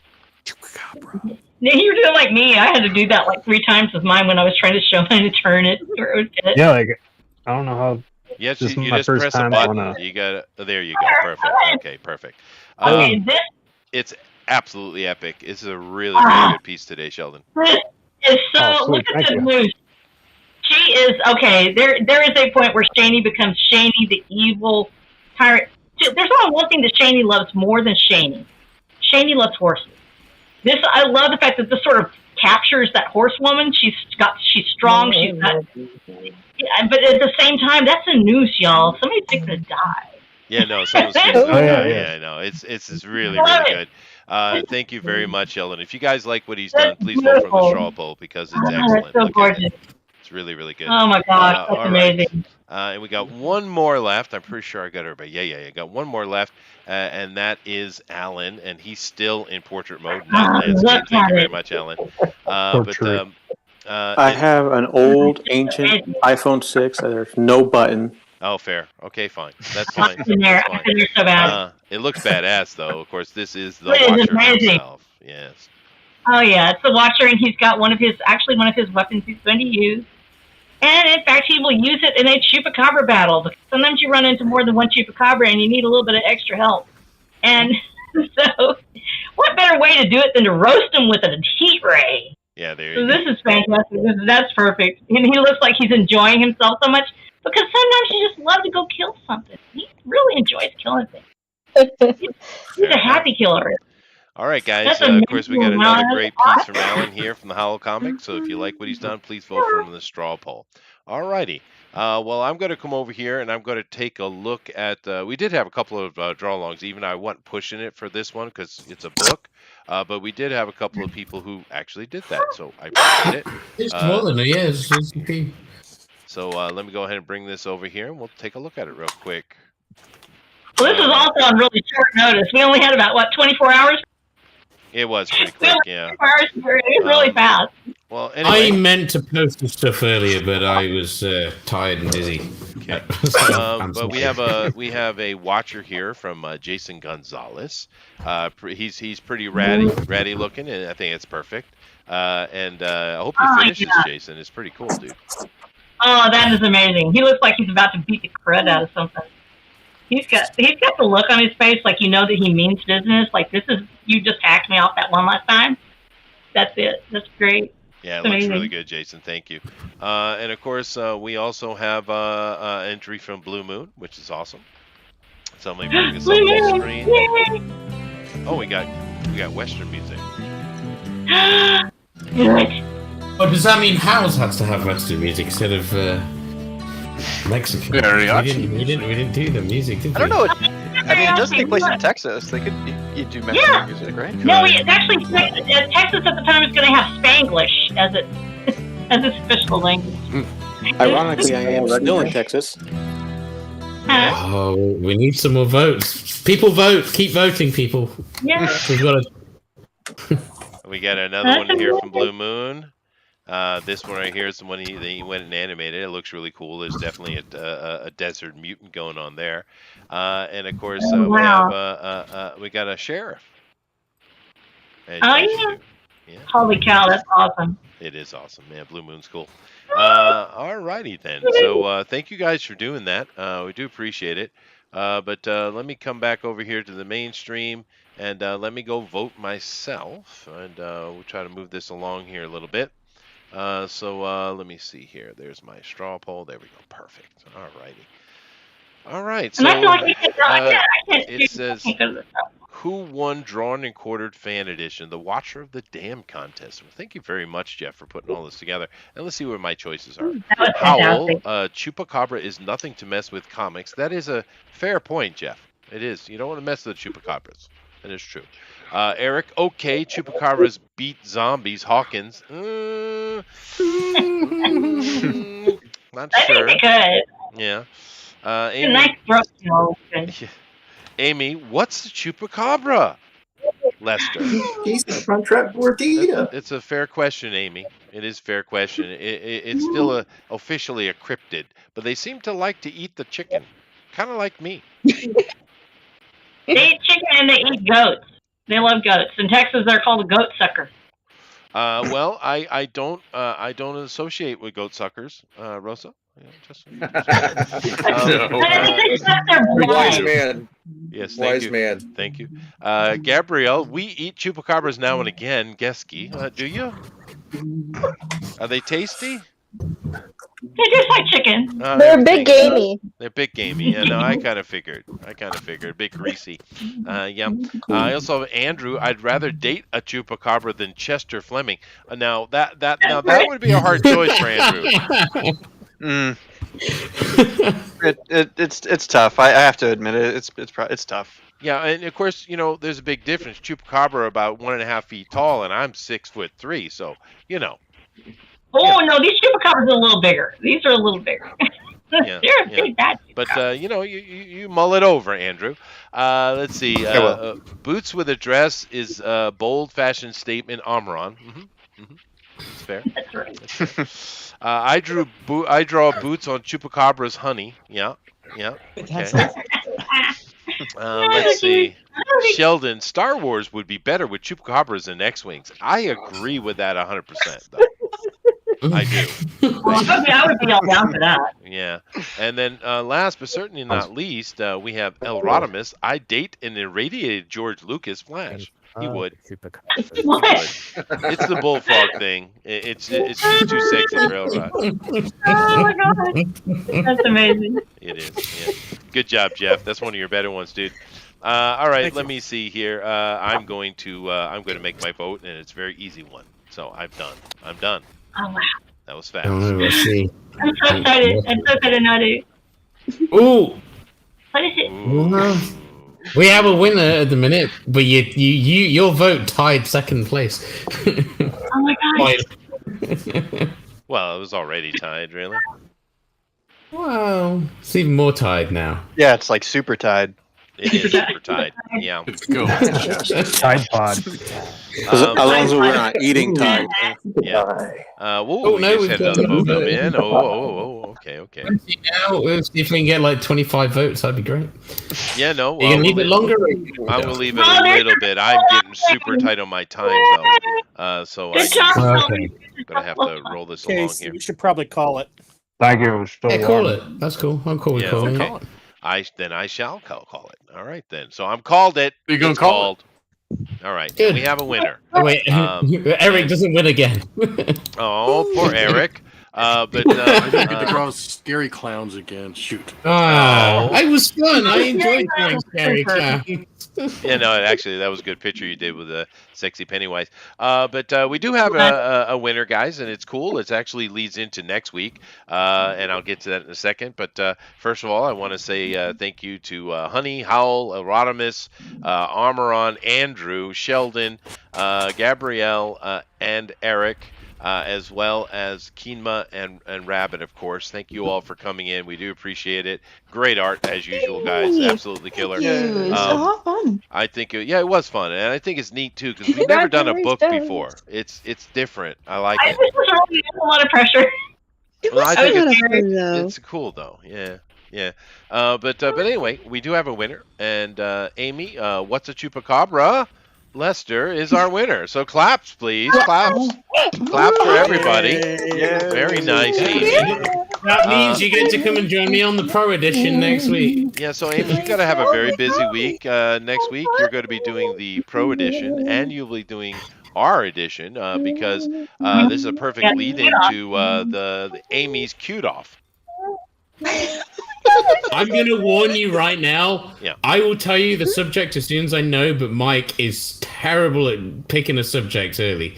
So I'll tell you as soon as I know. And I will send you the link because it's not on Discord. It's on StreamYards? I don't remember. Oh, StreamYard. Yeah, I've heard I'll give you of it. the link. You go on the link and then you just tell me. It's dead easy.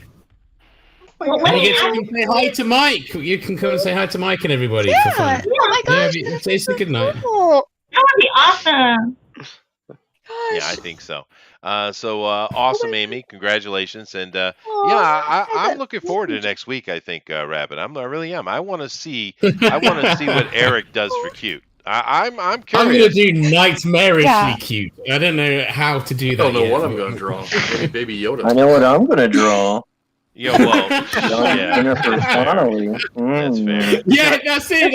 It's Jennifer Connelly night. Elra's gonna draw Porg. Oh, Yeah, fair enough. That's it. Fair enough. Yeah. I'm not going to draw a baby chupacabra at this point since people were into chupacabras.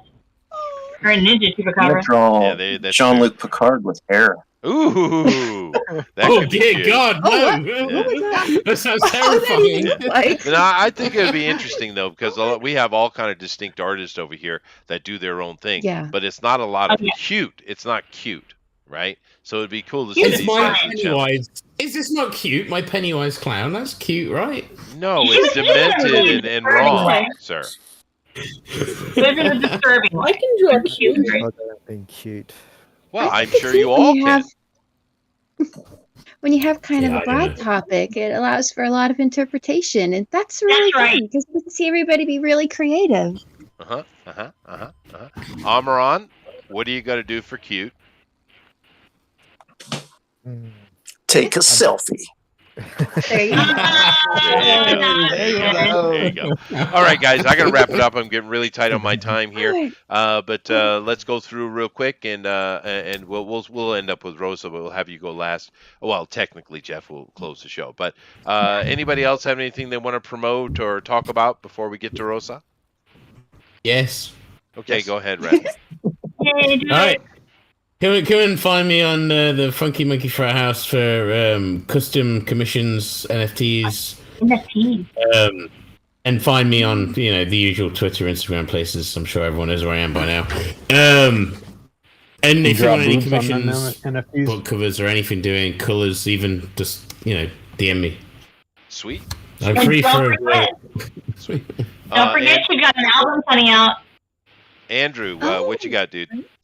All right, so real quick, because we're short on time, now that we're waiting for my Kickstarter rewards to finish up and all the books are printed and everything, you can head over to my Patreon at patreon.com/AFLM, where you can subscribe to Solarian Sun and read all the way up to Volume 3. I've just started Volume 3. That's I just finished page 404 today of the comic book.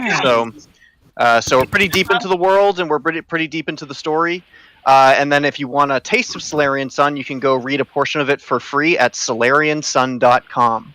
Nice, sweet. And Jeff's on it. He's got all the links up there, so you guys go check it out at your leisure. Thank you very much, Jeff. That's awesome. Amy, are you doing anything that needs promoting? Well, I guess if I were to make any recommendations, Middle Earth Storytime's a lot of fun if you like books and seeing It some is fun awesome. artwork up once in a while. It is fun. I try to watch it again. Yeah, yeah. And speaking of that, Elrod, go. All right. Check out the Zombieful World of Oz. Thank you. Launching April 8th on Kickstarter. Perfect. April 8th. Thank you. Good job, Elrod. And check out Next Gen, JD's wonderful webcomic. That's true. No, definitely check it out. You know, he's prolific as hell, Verse guys. is live, baby. I've read it. I've read Next Gen. I'm caught up. Oh, that's sweet. Thank you for doing that. That's neat. All right. So moving on. Gabby, you got anything? Me on Instagram at Gabrielle.Geske. Thank you. I need to add you to my Instagram. I don't even look at my Instagram, but I'm going. Commission. There you go. Greg, go ahead and give yourself a spot for Brain Cage, dude. Why, thank you, sir. Well, I've got a campaign active right now called Gun Demon on Indiegogo. It's issue 1 of a series, and it's science fiction superhero based. It's an introduction of the Brain Cage continuity universe. That's Gun Demon on Indiegogo, and you can find me on Facebook and the Gun Demon group, Brain Cage Multimedia, or Gregory L. Levitt. Thanks so much. Nice and concise, brother. That's how you do that. Honey, you got anything? Well, let's see. We don't have any specific projects ready for release yet, but we have just finished our first multi-platform engine. So we'll be ready to show some. We'll be getting ready to show like future projects pretty soon. But if you want to see like the first game we made, Artisan Going Home Again, or stay in touch with what we're up to, you can visit our website at www.unsenkingdom.com. Oh, I saw that. It's amazing. It's such a cool project. Very nice. This sounds like the D&QFD in progress, so we're going to have to come back to that at some point. Yeah. Now, Kimo was showing something cute, cheating ahead of time. Now she went back Yeah, to that's the cheating. Yes, it's definitely cheating. Now, of course, we know Kimo's working on something. Do you have anything to talk about it yet, or no? Do it, Kima. No. Okay. But you're on about doing a drawing channel, remember? You mentioned that in Twitter. You're not doing that? No, okay, yeah, so I'm planning on actually streaming probably on Wednesday afternoons for me. So I'm hoping to do that. And anyone can come on and just fart around, talk, and draw with me if they want. I definitely around. Sweet. There Are you you go. streaming your artwork or a game? Are you streaming your artwork or are you Yeah, playing a game? I'll be streaming artwork. Oh, cool. Oh, neat. Are you going to be doing your character? Screaming. We need to get you a I new think- microphone. I think she was trying to say the word Right. character. But yeah, no, I'm sure she will. We know Kima's been working on her book for a while. We've seen a lot of pages and panels, and it looks really good. So looking forward to that. Yeah, looking forward to that. Sheldon, you got anything to report, sir? Yeah, you can follow me on Instagram. It's kind of a weird one. We'll have to get a pencil and paper. It's an S and underscore MAR31 on Instagram. That and this guy, I don't think he needs it. Think we lost his mic. It ran away. This creator of, oh, you can't hear me now? You're Can you hear me roboting now? hardcore, dude. You're Can you hear roboting really yeah. bad. Yeah. All right, just pass. Okay, I got your alrighty. Instagram, though. Alrighty then. Alan, what you got, dude? I got Lost Pages 2, The Return of the Fantasy Magazine, Tales of Novaterra, and the Ace Volume 2, all on Indiegogo. Sweet. All right. Very nice. Yeah, I got that on Indiegogo campaign too. So I donated. Oh, that's cool. All right, guys. And Rosa, I put up your page here. It's Watcher of the Damned, guys. Pretty easy to find. So go ahead and give us your closing pitch, Rosa. First of all, thank you so much, guys. These are fantastic. In fact, if I have your permission, if you will let me, if I can DM me afterwards, if you're okay with me letting my publicist look at some of these to maybe promo some of y'all's artwork. I think it's absolutely fantastic, and I would like to feature it on my my Facebook and a couple other things. So if you would let me, please DM me to do that. I would love it. And secondly, I wanted to tell you all, thank you so much. As you know, A Watcher of the Damned is a story about freedom. Actually, it's life, liberty, and the pursuit of happiness. And we have a world out there that sounds really strangely familiar nowadays. But it is. It's science fiction. It's science fiction. But it's also a manual on how to plan a revolution in a science fiction world, of course. And how to fight this channel has no associations with any time of revolution, YouTube. That's right, because it's science fiction, y'all. So I'm hoping that we will have an announcement for y'all next week. We're still waiting on it, but it's a pretty big thing, and we're looking at the nominating group has contacted us, but we just can't talk about it yet. So we'll probably have a big announcement next week, we hope. And just be praying for us, because if it does come through, it's going to be a really big thing. So we are looking forward to it. But yeah, just look up the book, and just always, as the characters in the book say, never surrender. So sweet. There you go.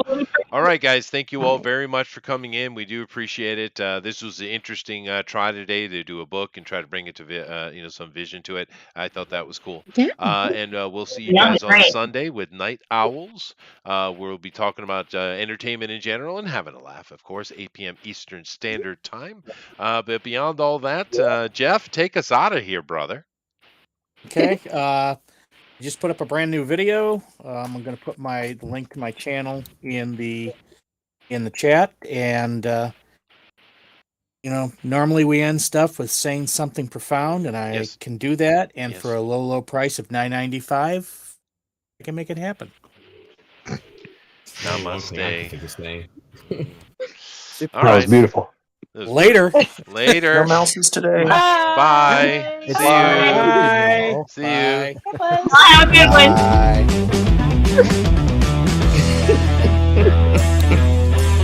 Oh my God. You think it should have been more? Like, $7.99?